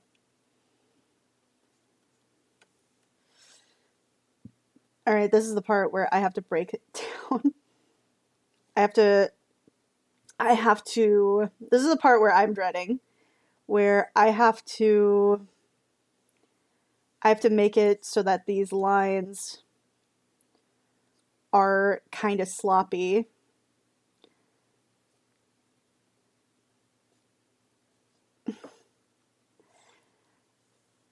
And it's gonna drive me nuts. It will, in fact, drive me nuts, because this is something I need to work on personally. And I've probably said it before too. Maybe it just was never articulated as much. I have a lot of critiques about my own art. I think that I spend a little too much time on certain details. I use too many layers. That's another one I have about myself, just generally. Mistakes were made, so were moments of that time. Yep. Rough draft. It's a rough draft. It's a main purpose. That's its main purpose. Yes, it is true when they say we are our own worst critics. Absolutely. Absolutely. I am probably the worst critic of myself, which is probably why I don't do my own reviews anymore. I think that was a big part of it. And it's not to say I don't still like doing reviews. In fact, like, I am currently working with reviews on RB Comics Productions, which do actually have a lot more like critical views, and it's a lot more unique. So I don't have to so I don't have to like feel as restricted with myself.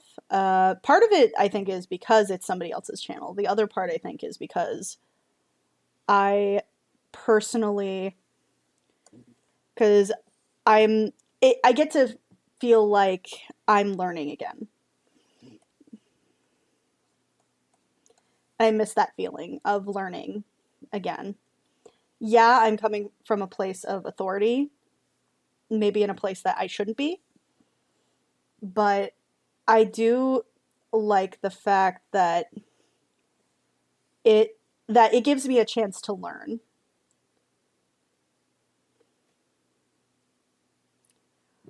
Those are videos with RB are collabs, right? No, those are his videos, but I do I do some of the writing for things like the jokes. In fact, there's a video that's going to come out soon that was done a long time ago as far as the script is concerned, but after that, we'll be doing a different one about the creepypasta Feed the Pigs, which I did write on my own, and I had to learn the different style, and it's a very different style. I think that it's very much something I am very proud of, especially for somebody who didn't do reviews for a long time.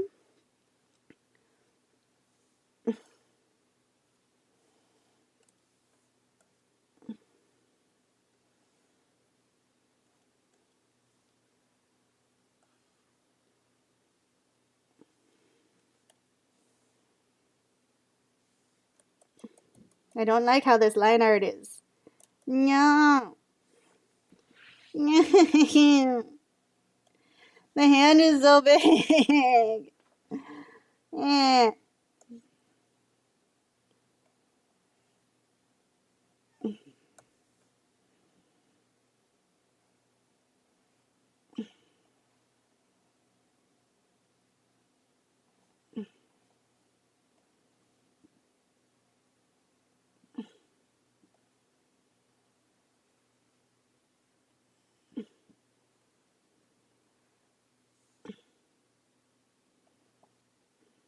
Yeah. Must remember, will not be perfect. It's okay that it's not perfect. It's okay.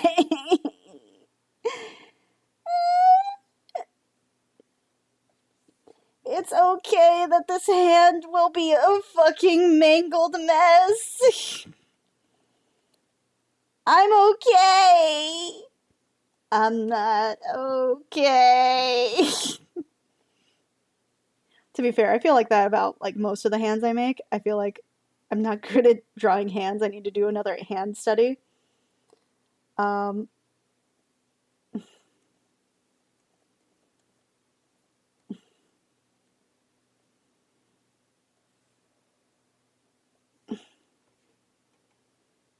yeah, this hand is awful.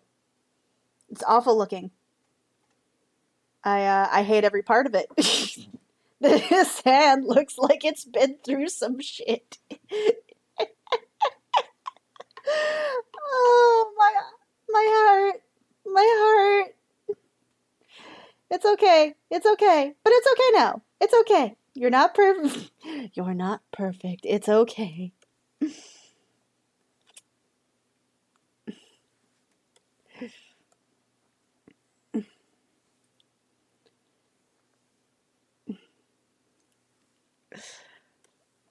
It's not okay.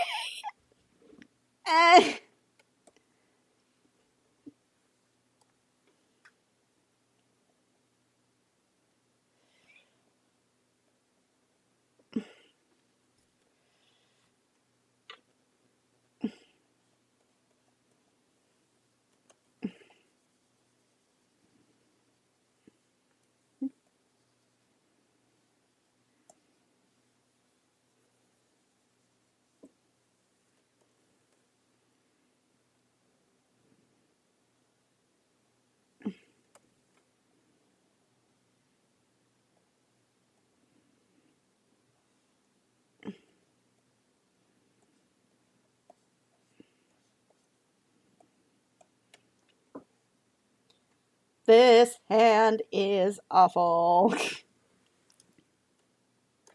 I'm starting over on this hand. I don't care. I don't care. Forget everything I said before.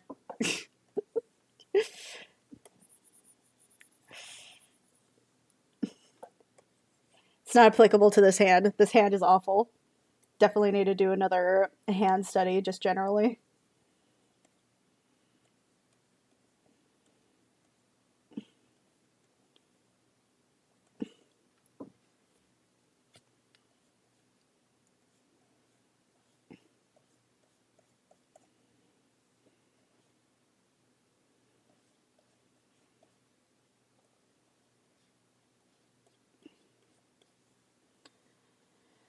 Okay. You can do it. You can do it. It is okay for you to not do this right. That's what a rough draft. That's right. It's a rough draft.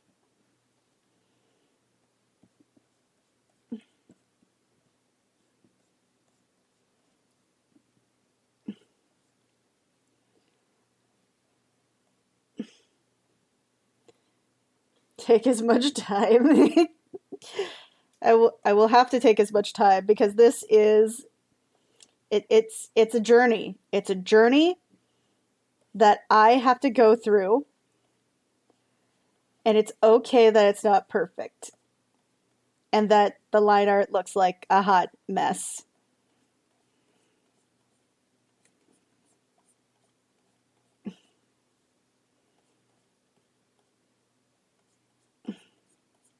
Actually, this is starting to look better. I'm not gonna lie. I was like, oh, there you go. Now the hand is handing.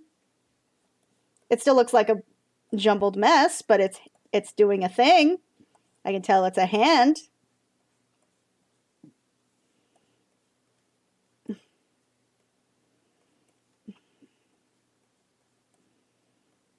have to also remember to give it fingernails. It's a little better. It's not quite as good as it is in its original form, but fuck it. I'm doing it. I'm doing it. I'm doing your mom. I'm doing your mom. uh,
okay, it's doing something.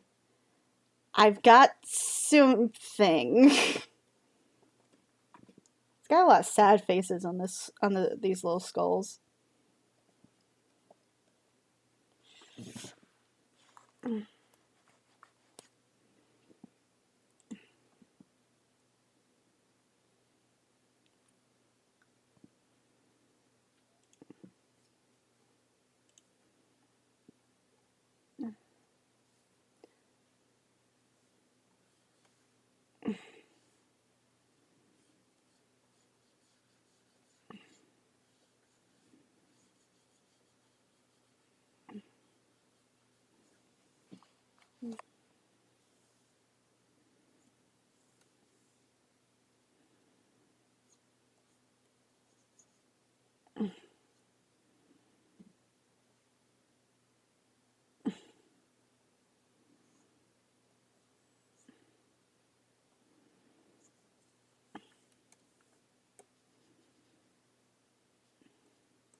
There we go.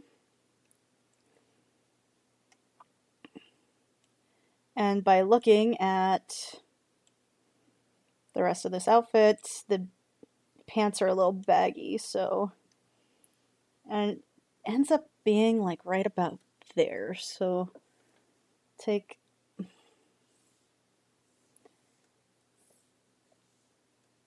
the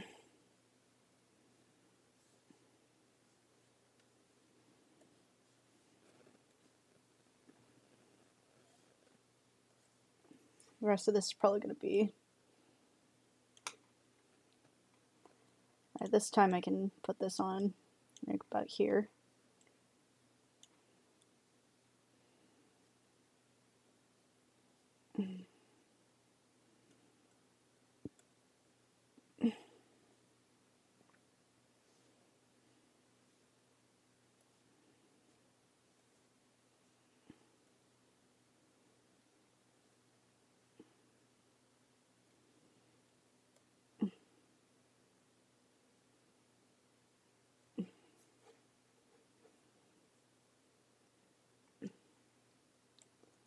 There we go. Let's get that last dog over here. What the dog doing?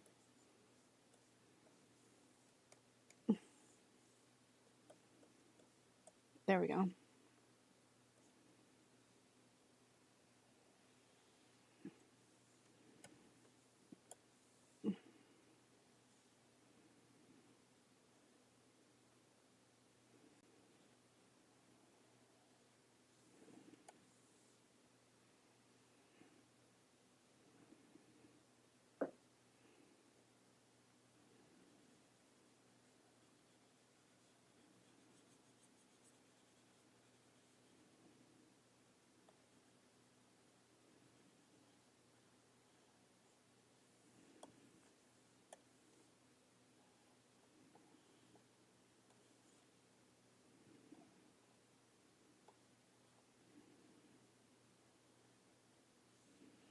There we go.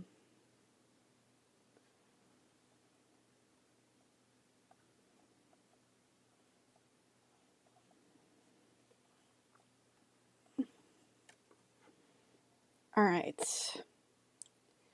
So that, I think, is the line art done. At least for the most part. I'll probably need to just block it a bit.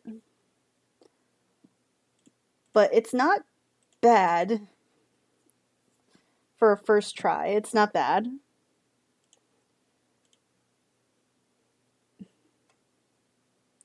And there's that dreaded open line somewhere.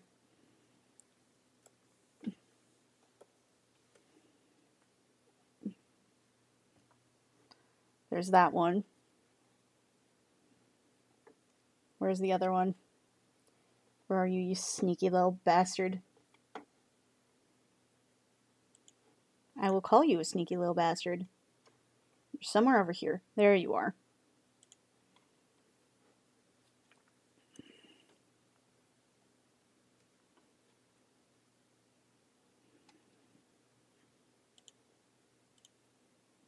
There we go.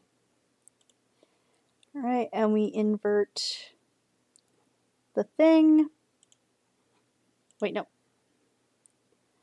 And we have inverted already, but now I need to go here and just do this. There you go. Then we put, okay. I'm doing your mom, I'm doing your mom. Doing your mom, I'm doing your mom, I'm doing your mom, I'm doing your mom, I'm doing your mom, I'm doing your mom. I think the biggest problem I'm gonna have with this is just the amount of not needing it to blend. I just can't blend it. That's the style. We're not blending. We're not blending anything. We're just blocking it out. And it's gonna look really unfinished to me. And it's gonna drive me nuts. But you know what? That is okay. That is okay. It's not okay. It's gonna be hell for me. Um,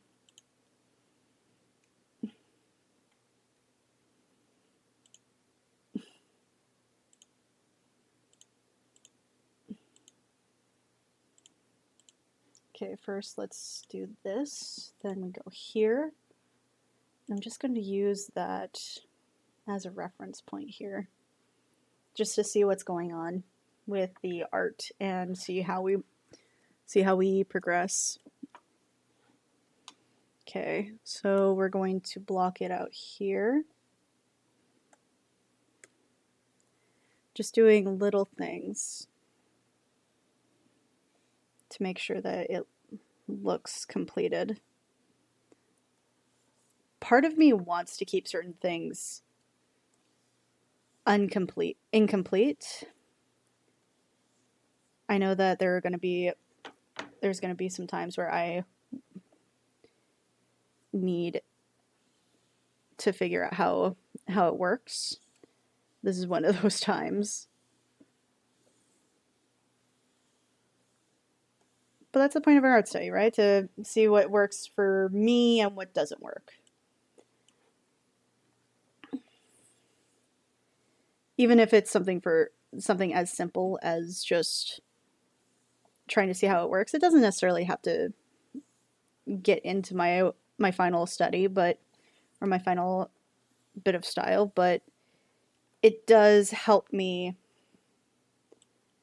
kind of keep myself a little loose.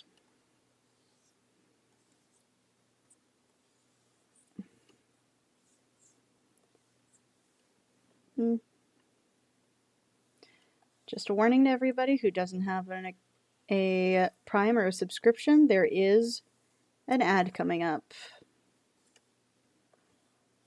The ads.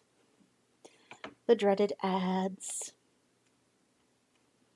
I also noticed that his eyebrows are a different color than his... actually, no, they're the same. They're just shaded differently.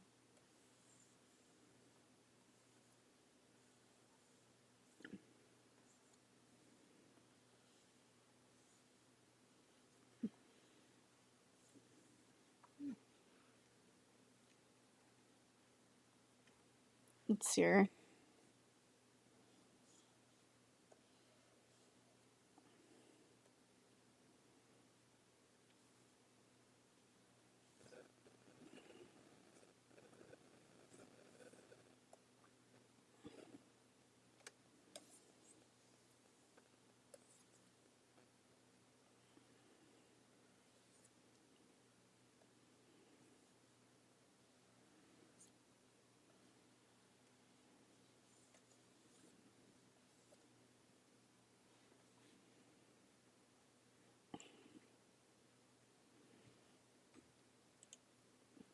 I'll block out some of the shadows now, just so that I can get some of the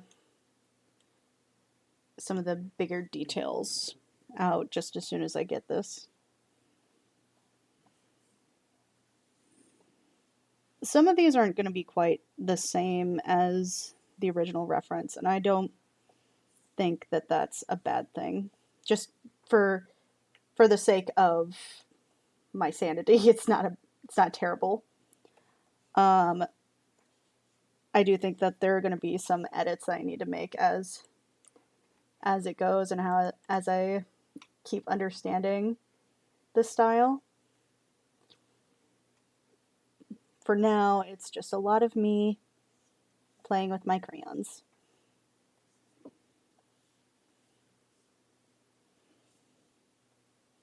And what I'm using is a lasso tool to kind of get bigger areas, just so I can get make it easier for me later when I'm trying to do all this.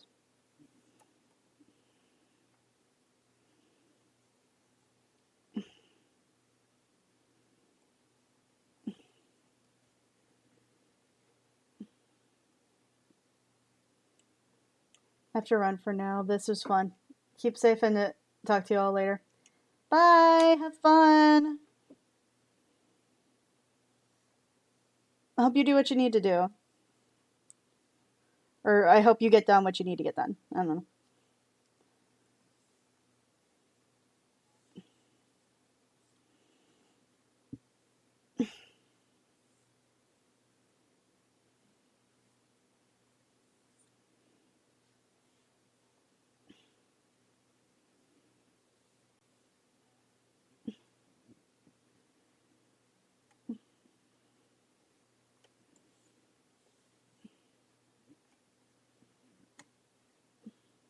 Mm-hmm.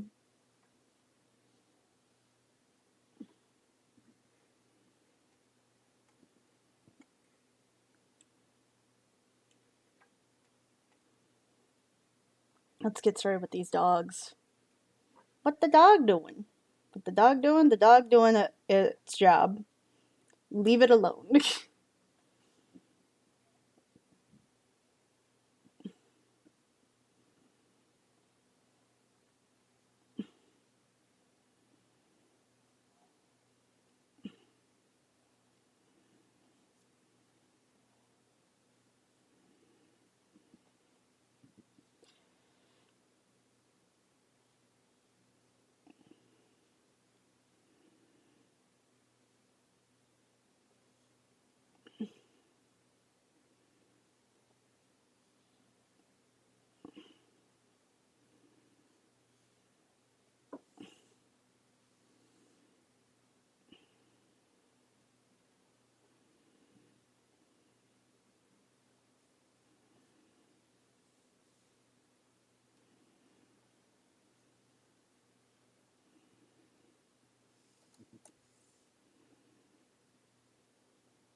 Alright. And we're going here.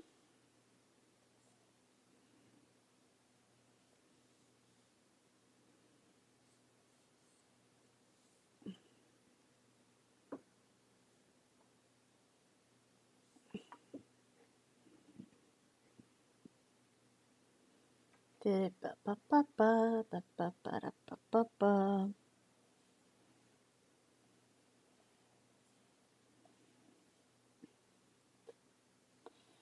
Ba-da-ba-ba-ba-ba-ba-ba-ba-ba.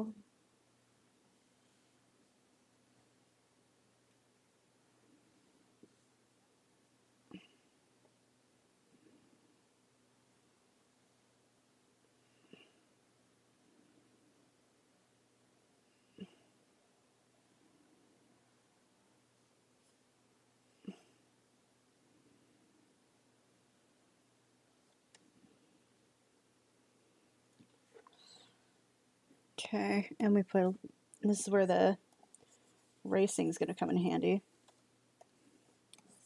I'm going to use the hard one just to get some of the, just so that we can get some of those lines that we need.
Okay.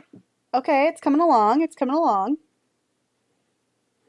It's not death.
All right.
All right. And this part's black too.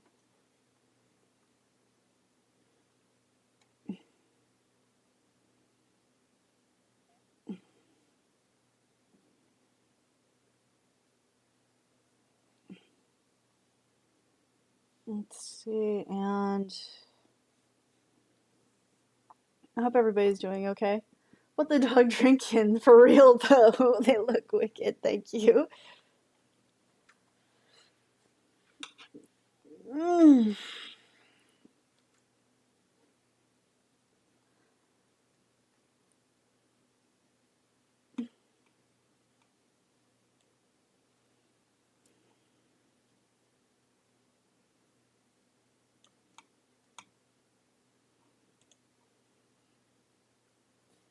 All right. I'm still going to work on just the blocking.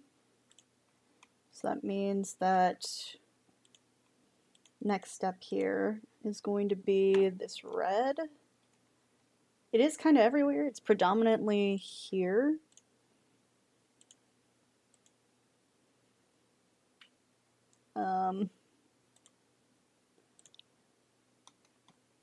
Yeah, it's predominantly here.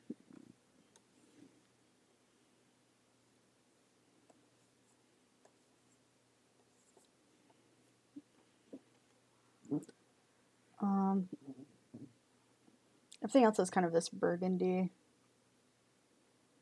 Yeah, it's kind of more of this darker burgundy color.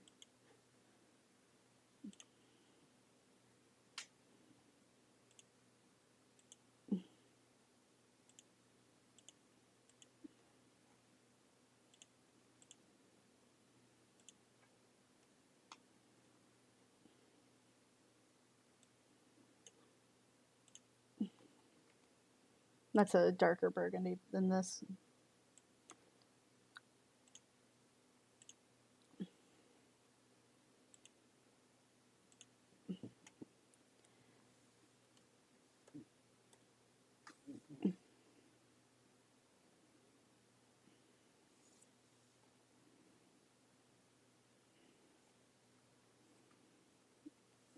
There we go. And then let's do that. Bring in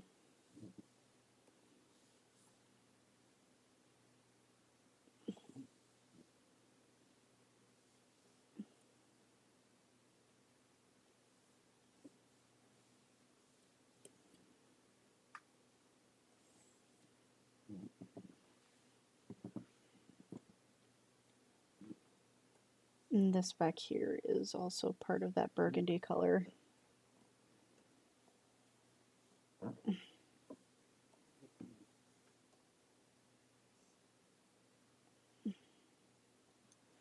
There we go.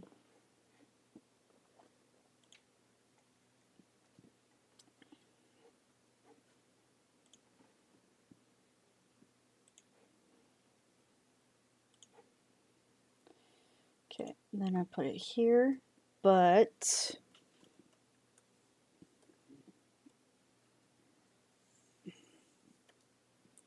put that there. Put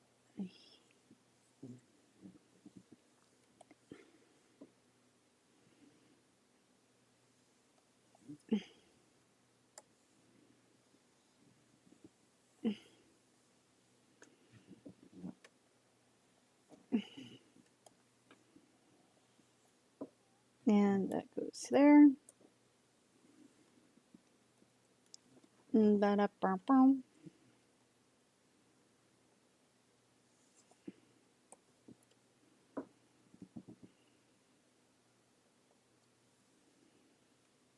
There we go.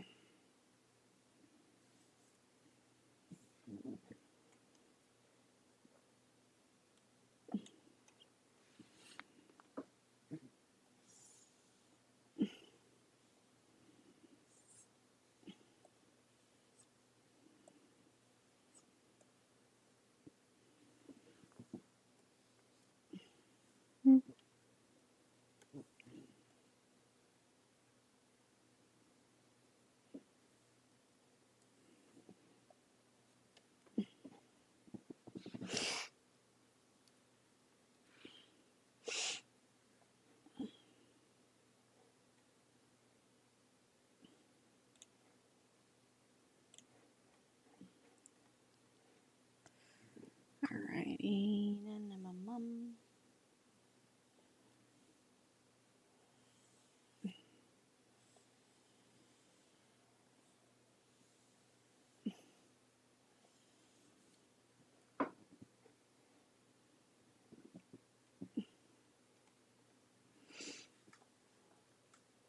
Yum. Yum. Yum. Yum. Yum. Ba-da-boop boop boop boop boop boop boop boop boop boop boop.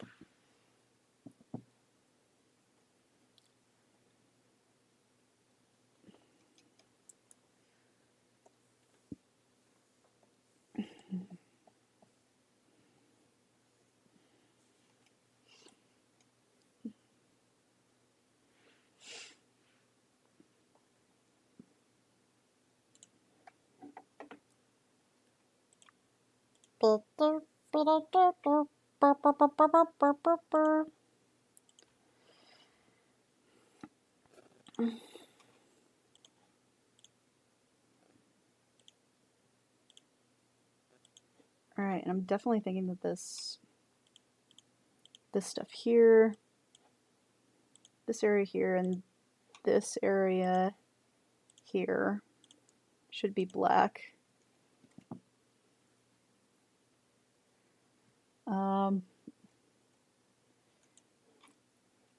And let's get to that gray skin. Actually, I should probably go to that, to those colors there.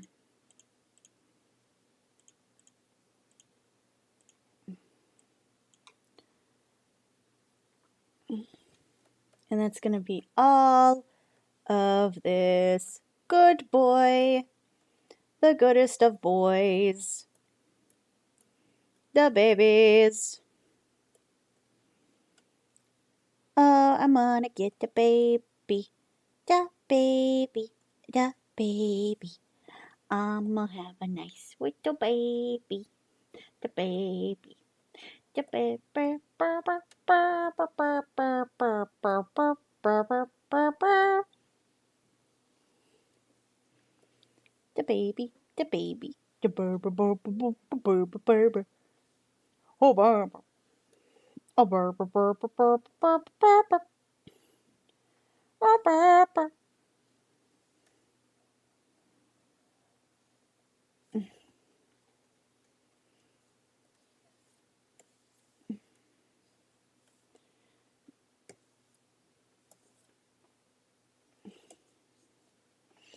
Let's see here.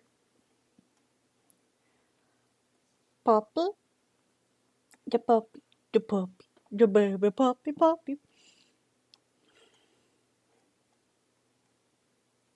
I've come for your Dash. soul. Jesus Christ, man.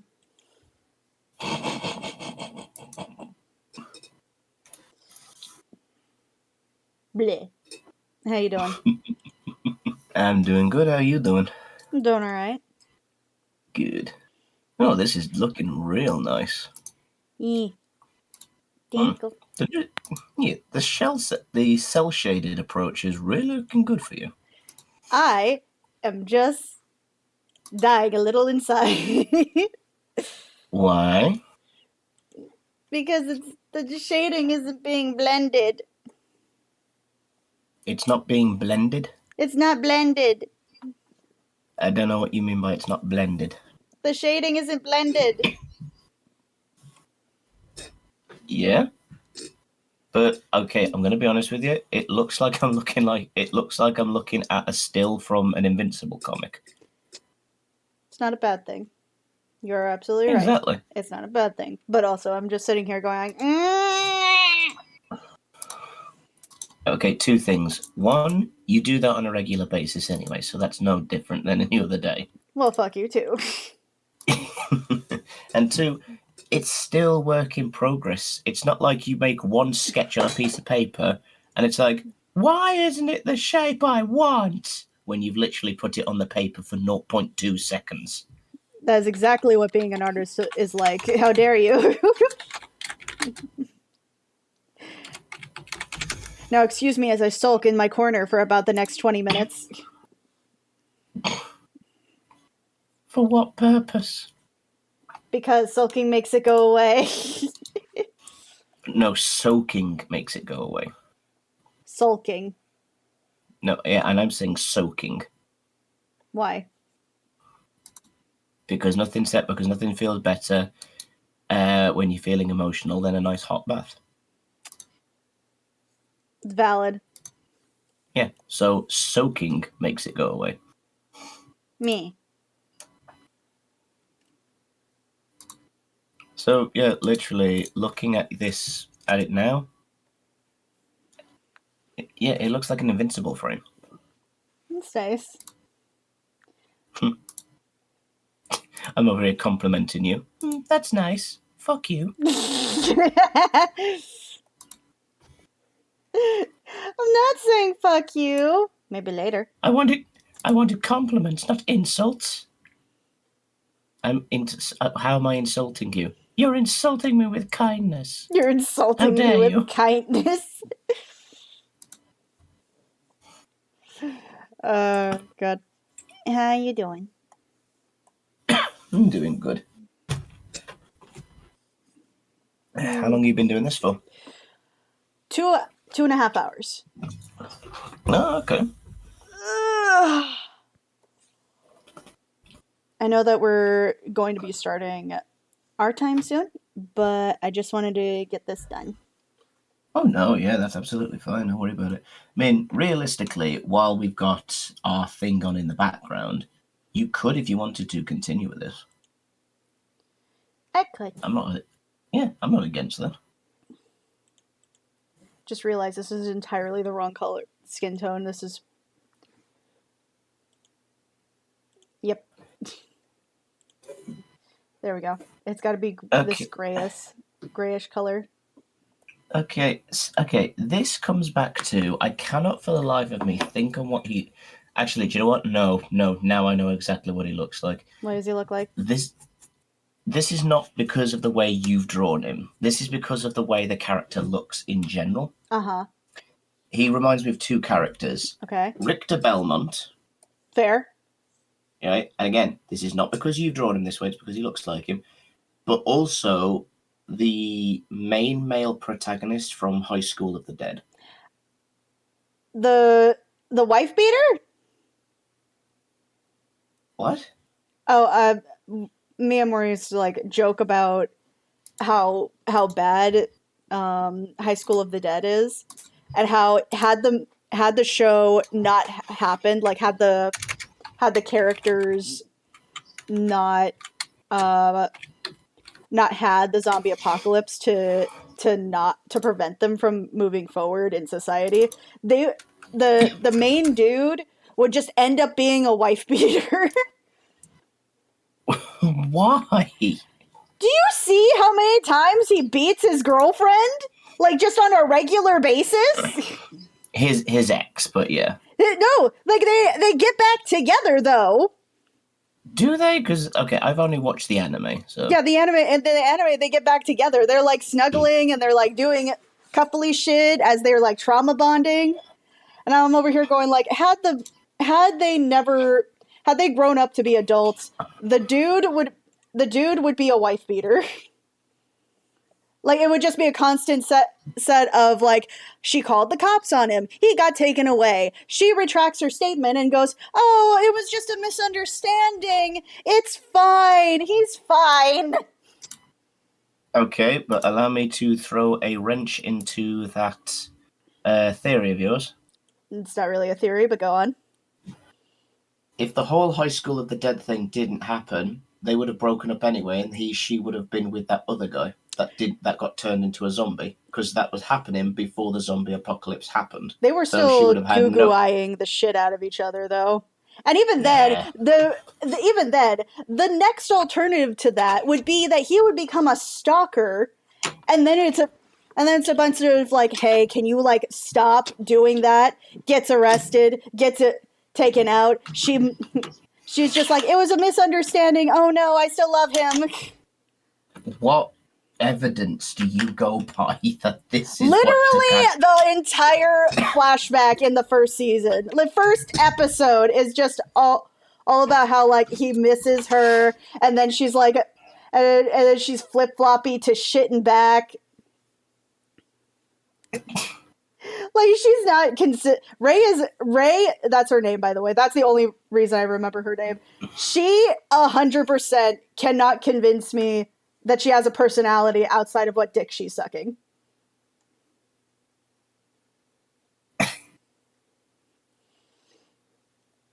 And also, in reference to that as well, had the show not happened, like had the zombie apocalypse not happened and these characters were out on their own, Psycho, she would 100% be a serial killer.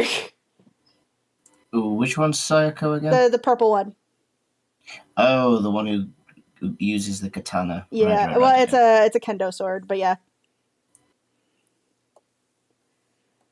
And then the dude, the gun expert, you cannot convince me he would not be like some form of school pew pew. I can't say what it is on stream, but you know what I mean.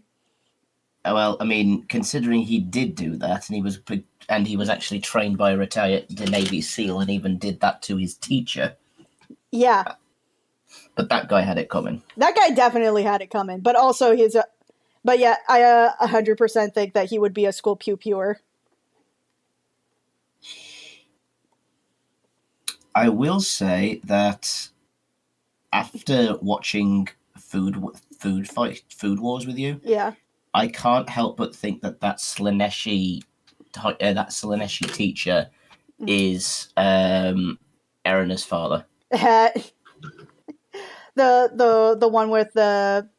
Are you talking about the dude with the black hair, and then like in the show, he has like in the High School of the Dead, there's a guy who looks similar, and he has like a cult. I mean, yeah, he was the teacher that said, we need to stick together. And all of the, like, female students are just, like, horning over him. Right? It's 100%. Oh, speaking of which, I also think that the nurse would be on a list. Because it highly implies that she's been doing her students.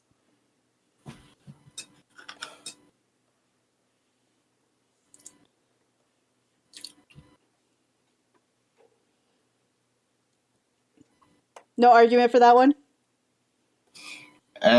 Considering I've watched the show, no. Even though she was sleep deprived, it doesn't really matter. No, she definitely would have been. She definitely was implied to have been sleeping with students.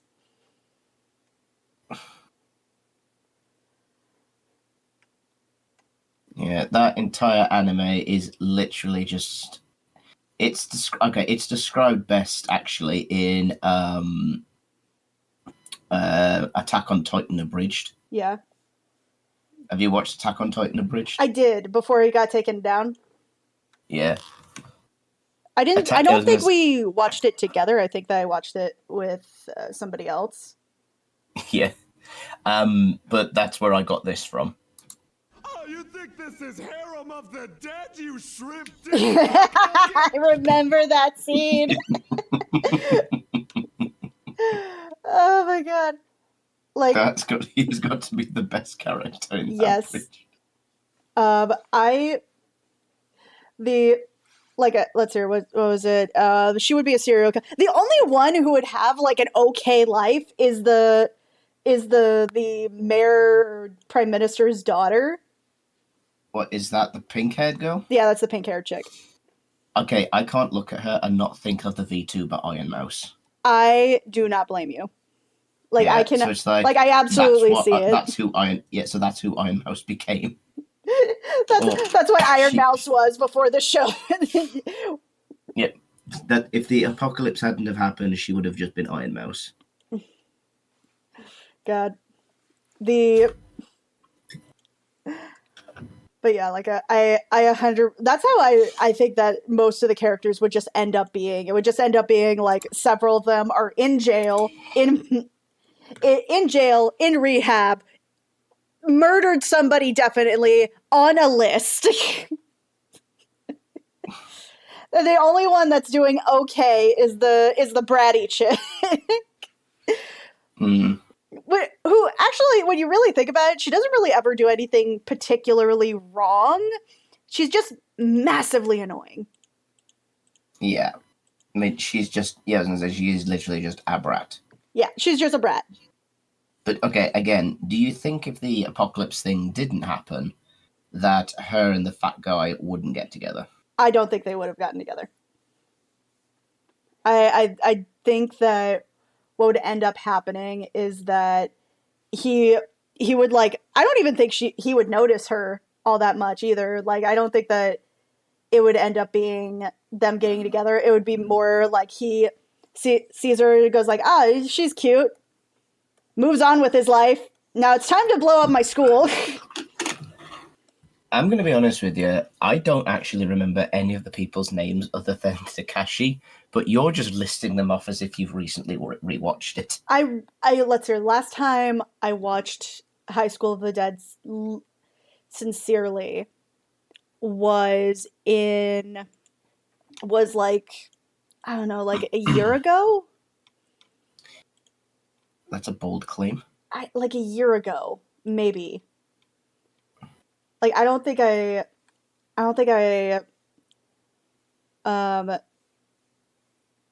I've watched it, like, super recently. I know I haven't, because it's just like, there are better animes out there. I agree. I do think... There's better animes out there, there's better porn out there. Yes, there is. I do think that the show... I feel like if you're into schlocky B-movie zombie movies, absolutely, it's worth watching at least once. If you want to see The Walking Dead produced by Michael Bay, then this is what you want to watch. I honestly, to be honest, I feel like saying that it's directed by Michael Bay isn't too much of a compliment to Michael Bay. What well, I mean, the sex appeal and the violence and the guns. That's exactly what he just is. Yeah, but like it's not directed in the same way. Like the boob thing, Isn't it? I think it's a Quentin Tarantino movie.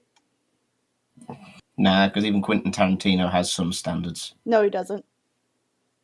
He put himself in a movie where he's a kidnapper and Salma Hayek puts his foot in his mouth. He has a spoiler alert, he has a foot fetish. I'm sorry, but there is nothing in my mind that says, "Oh yeah, he has more No, he doesn't. He says the N-word, literally the full word for a movie and he he does it with his full chest in private.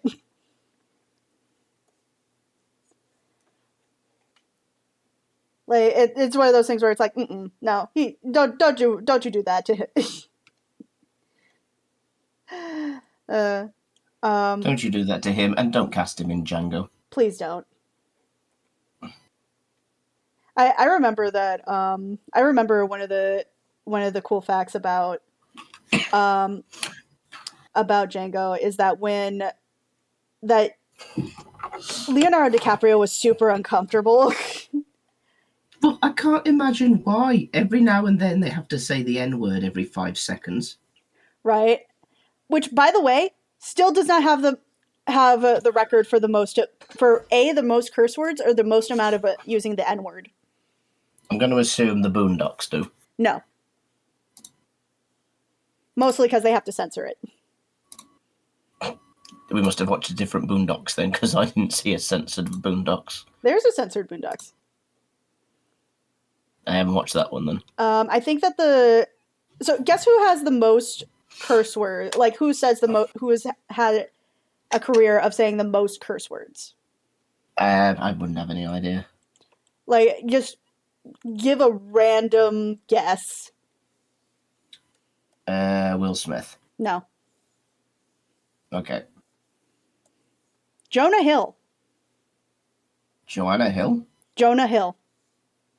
Okay. That's how you pronounce his name, Jonah Hill. Okay.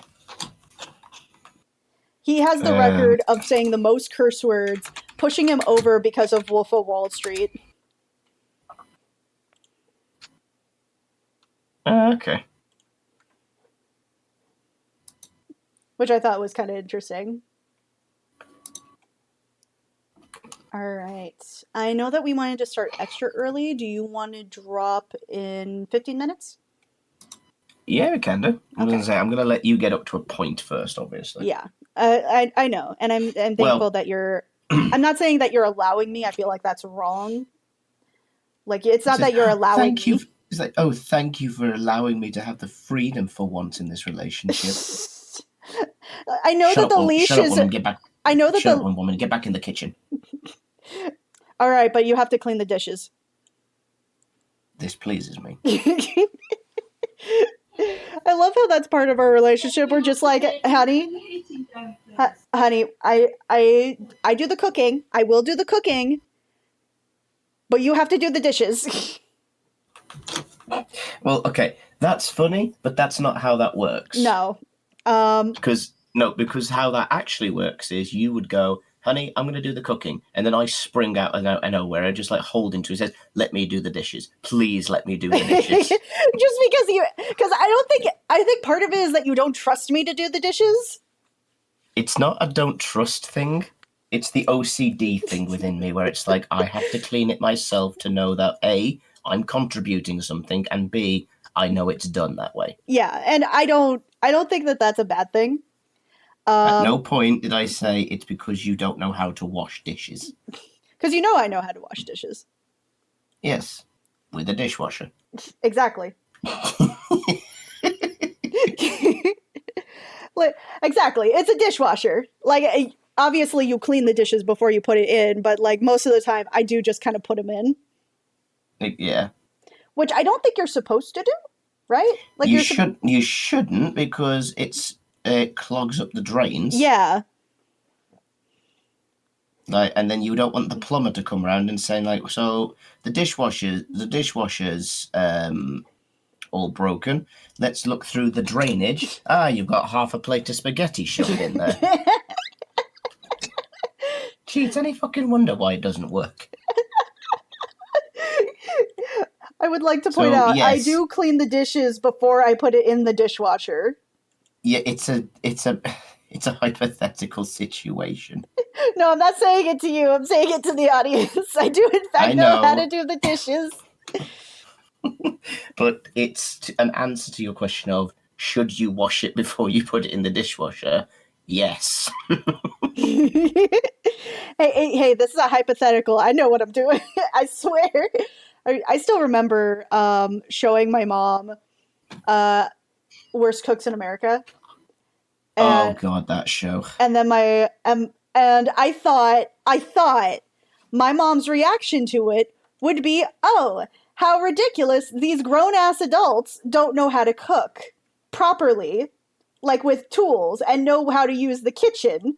No, my mom's reaction was, you are not leaving this house until you understand how to cook at least 3 meals for each time of the day. To be fair, knowing your mom, which I do know your mom, it's an understandable statement. Especially, like, I'm also thinking in my head about, like, how she probably, like, just is remembering my grandpa, like, coming into her room in like 6 a.m, going, like, what's this, Angel? I do remember that, and immediately my head doesn't go back to that. My immediate thought would have been like, what would your grandfather's response be to Worst Cooks in America? Oh my God, he would be so angry. He'd end up putting the remote through the television. He wasn't like that overly passionate, but he would yell at the TV as if it was football. So imagine him watching Worst Cooks in America. It would literally be like Old Man Ramsay. Yes. It's just in your living room. He's just like, that is not how you cook the chicken! Oh my God. Okay, part of me wants to see that as a show now when Gordon Ramsay retires and he's now an old man and people just send him videos of the worst way people cook and he just comments them like he's watching the F word. Oh, you're burning the pan, you fucking idiot. You know what's a movie I think you would like? I don't remember if I showed you this movie. It's called Chef. No, it doesn't ring a bell either. It has the a lot of the actors for the MCU, and it's the director of, and the director is also the main actor of that played Happy. The actor who played Happy? Yeah, in Iron Man. Oh, right, okay. Yeah, he plays Happy, and he basically the movie is about a 5-star chef who loses his job, and starts a food truck. Oh, okay. I'm probably going to butcher this guy's name, but John Leguizamo? I don't think that's how you pronounce it, but is he a overweight man that has like a resting sad face, but he looks so joyful to be included? It's what the fuck is it? It's Bruno from Encanto. Oh, that's who that is. Wait, he plays. No, that's John Leguizamo. That's what I'm saying. I said I was probably going to butcher his name. I thought you were talking about the dude. I thought you were talking about the. I thought you were talking about the actor who played Happy. I was like, oh, is that his name? No, the guy who plays Happy, I'm assuming, is the person named Carl Casper, whose actor's name is Jon Favreau. Jon Favreau. Yeah, that's the name of the actor. Right. John Leguizamo Like I said, Please stop her. Sorry. which is why I I'm said sorry. I'm probably saying it Okay. wrong. Le Le Leguizamo. No. Legui. No. John Leguizamos. Okay. So say it with me in parts. Anyway, he plays a person called Martin. Yeah, he's also in the movie. Okay. Another fun fact, he is also Sid the Sloth. Okay, that's where else I know him from. Yeah. So Scarlett his name is Johansson. he was also Luigi in that really bad Super Mario Brothers movie, Okay, wait. the first one. MJ Anthony, is that the kid from Stranger Things? I'm not sure.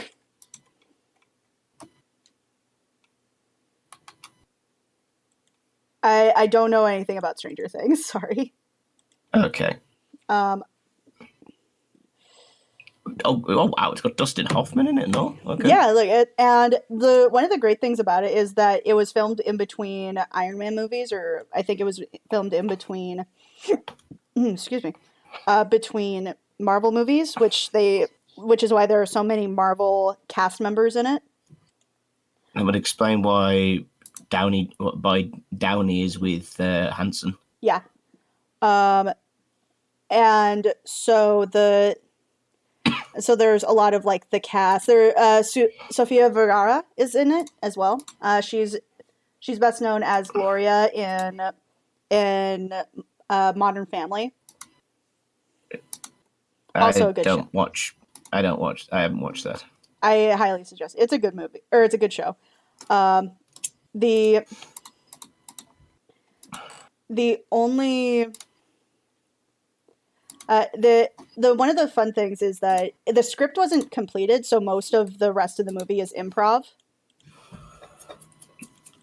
That's concerning. Actually, it's really great.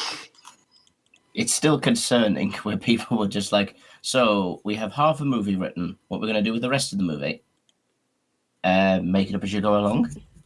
Kind of. They basically, after a while, they didn't know how to complete the movie after he gets fired.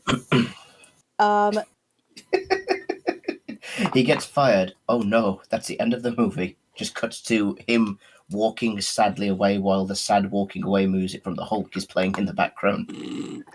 By slow piano. Let's hear. Cook these fools. I repeat, cook these fools. If he were to watch the Super Bowl, he would probably be upset that they gave the attention to Tay Swift. I don't think so. I don't remember my grandpa, my mom's dad. Wait, hold on. I just got to ask. Idea Maker, are you saying that would be Krim's grandfather's response or Old Man Ramsey's response? That would be very funny. Old Man Ramsey's response would be still very funny to me. All right.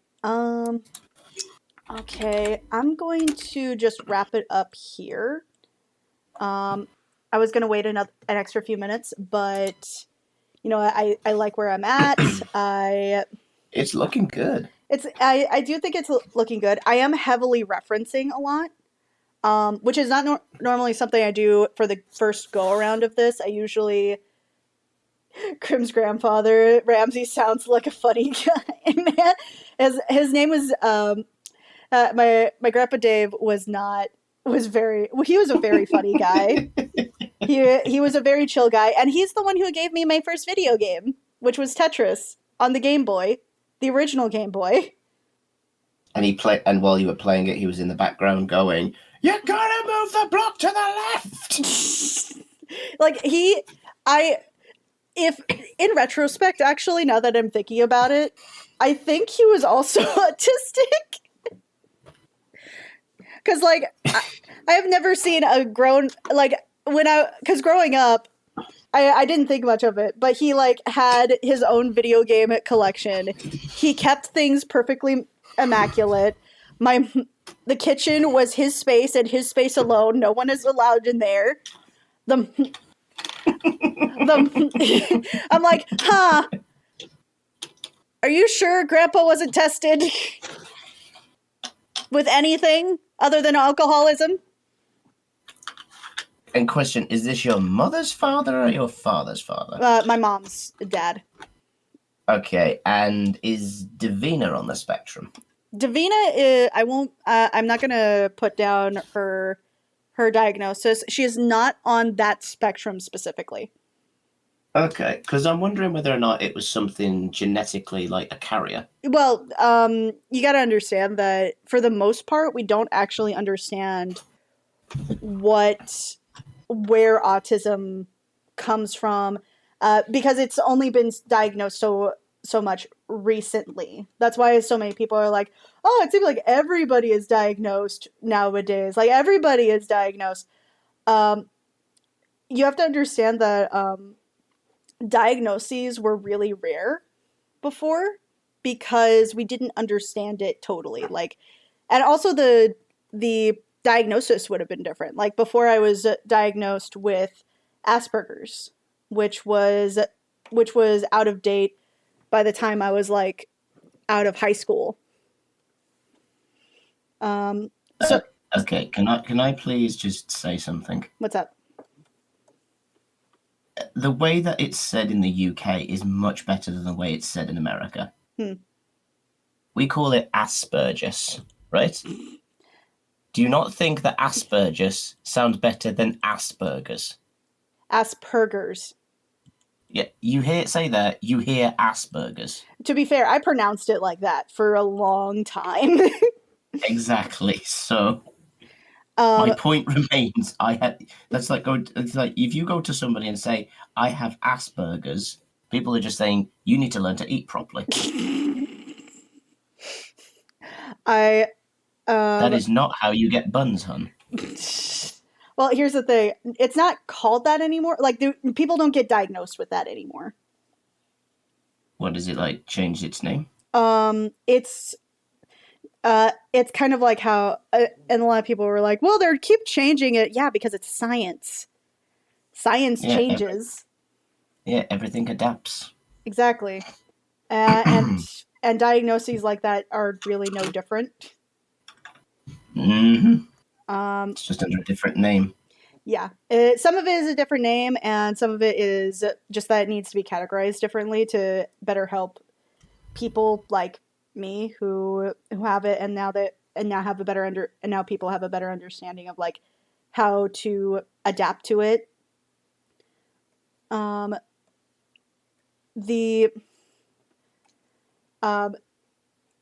for people who have Asperger's, they need to get diagnosed again because it's no longer part of the diagnosis anymore. Like there's no diagnosis for Asperger's anymore because it's outdated. Which is why whenever people are like, "Oh, Elon Musk is autistic, therefore he gets a pass to do the shit that he does," and I have to go like, "No, that's ableist as shit." And also, no, he's not. He got diagnosed with Asperger's, and now that's no longer a valid diagnosis. He needs to update his diagnosis. So by that logic, then I could write a hateful letter to the head of state, and they say, "Oh, sorry, I did that. I'm dyslexic." Exactly. It's dumb as shit, right? Exactly. It's like I gave you a hateful letter. It was spelled wrong, but it was still a hateful letter. Spelled wrong.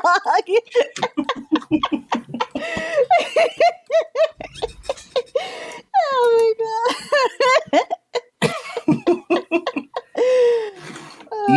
god. What does this say? You son of a nug? What's a son of a nug? Is this a British term? Is this Polish? Did you hear about how they finally found who Jack the Ripper was? Oh no, I did not hear that. Yep. Do that. He was a barber. He was in fact a Polish Jewish barber who had a history of psychosis. and he was actually a suspect, but he had an alibi, I think, or like they didn't look into him too hard or something like that. I forget what exactly it was, but I'll show you the article later. That'll be interesting to have a read through.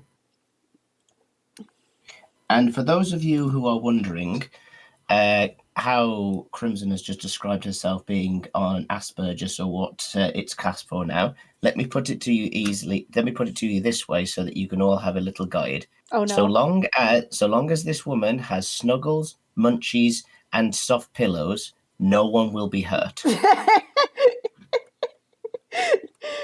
You make it sound like I have you make it sound like I'm a mental patient. It's like that gif of that one of that like fluffy troll that looks angry. It says, "Just give me my morning coffee, and everyone will be left alive." And everyone will be. To be fair, it feels like that sometimes, though. It do be like that. You see my point? It do be like that sometimes. Like I can't even doubt. I can't press X for doubt. It's just how it do be like that. Yeah, you just get that comment, and the option comes up of press X for doubt, and you just drop the controller like that one critic from Ratatouille, and it just drops and just.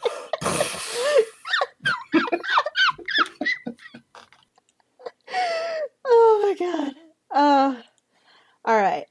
I did a little bit more since we started talking, just so that we can get it to the point that we like. The point I usually like to keep it at. That 3 to 4 hours is usually my go-to. What do you think? Oh, you mean the timing? I thought you meant just like how it looked. How it looks as well, but also the timing of the stream. I prefer my streams to be 3 to 4 hours. This is fair, and I'm thinking that looks fantastic. Yay! Thank you. It's still not done. Oh, Joseph Joestar. He also looks like Joseph Joestar. It's the hair, isn't it? Yes, and also the chin. The crimson chin. I mean, you're drawing him, so he might as well have the crimson chin. To be fair, I have extended that chin 3 times during this stream. I think when I was doing the line art, mostly because like his jaw, he has like the style is very proportional, right? It's a very proportional style. It is stylized, but like the I don't normally work within like more realistic proportions that would be found in like a comic book. I work in a very much more anime-esque look. Even though even though at this point I'm like, I don't do, it's not anime, it's just me drawing. I was going to say, you can't claim that you work with realistic scaling when one of the characters from Hades is a Gorgon head. And she is precious and a plushie, and she is the safest little bean. She needs snuggles.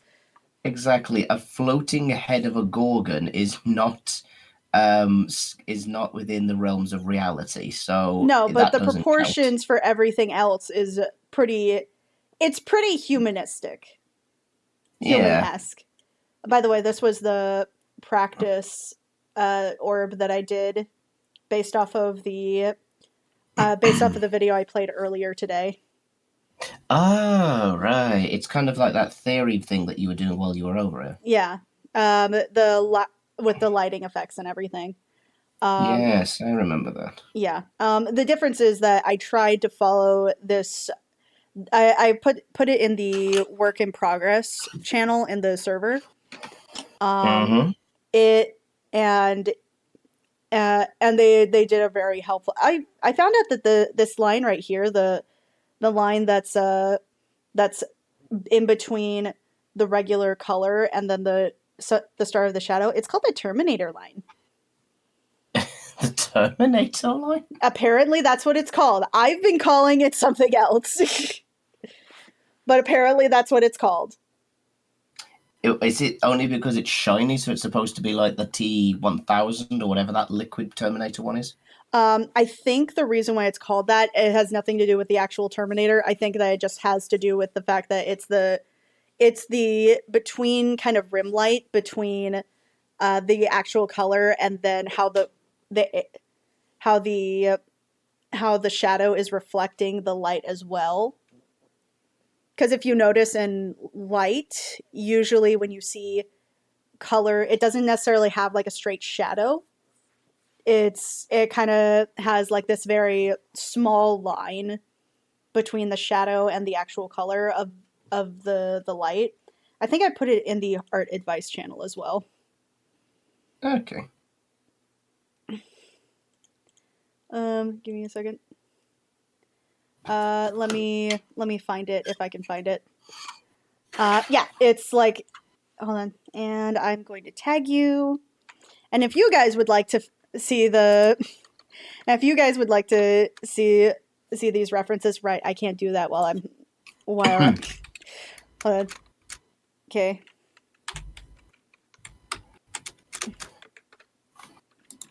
I can't do that while I'm on stream because it's while I'm on the computer. But for now, I will. I love how it's just e. That's because I'm on stream and the Discord is on stream mode, so it disguises people's identities just in case. You can have that. It's on Discord. But thank you guys so much for following and for watching my insanity for a little bit. Let's see here. Who am I going to raid today? I'm going to raid Crimsart. I'm gonna raid my friend Crimsart. And hope you guys have fun, be safe, and cause a little bit of hell. Bye! We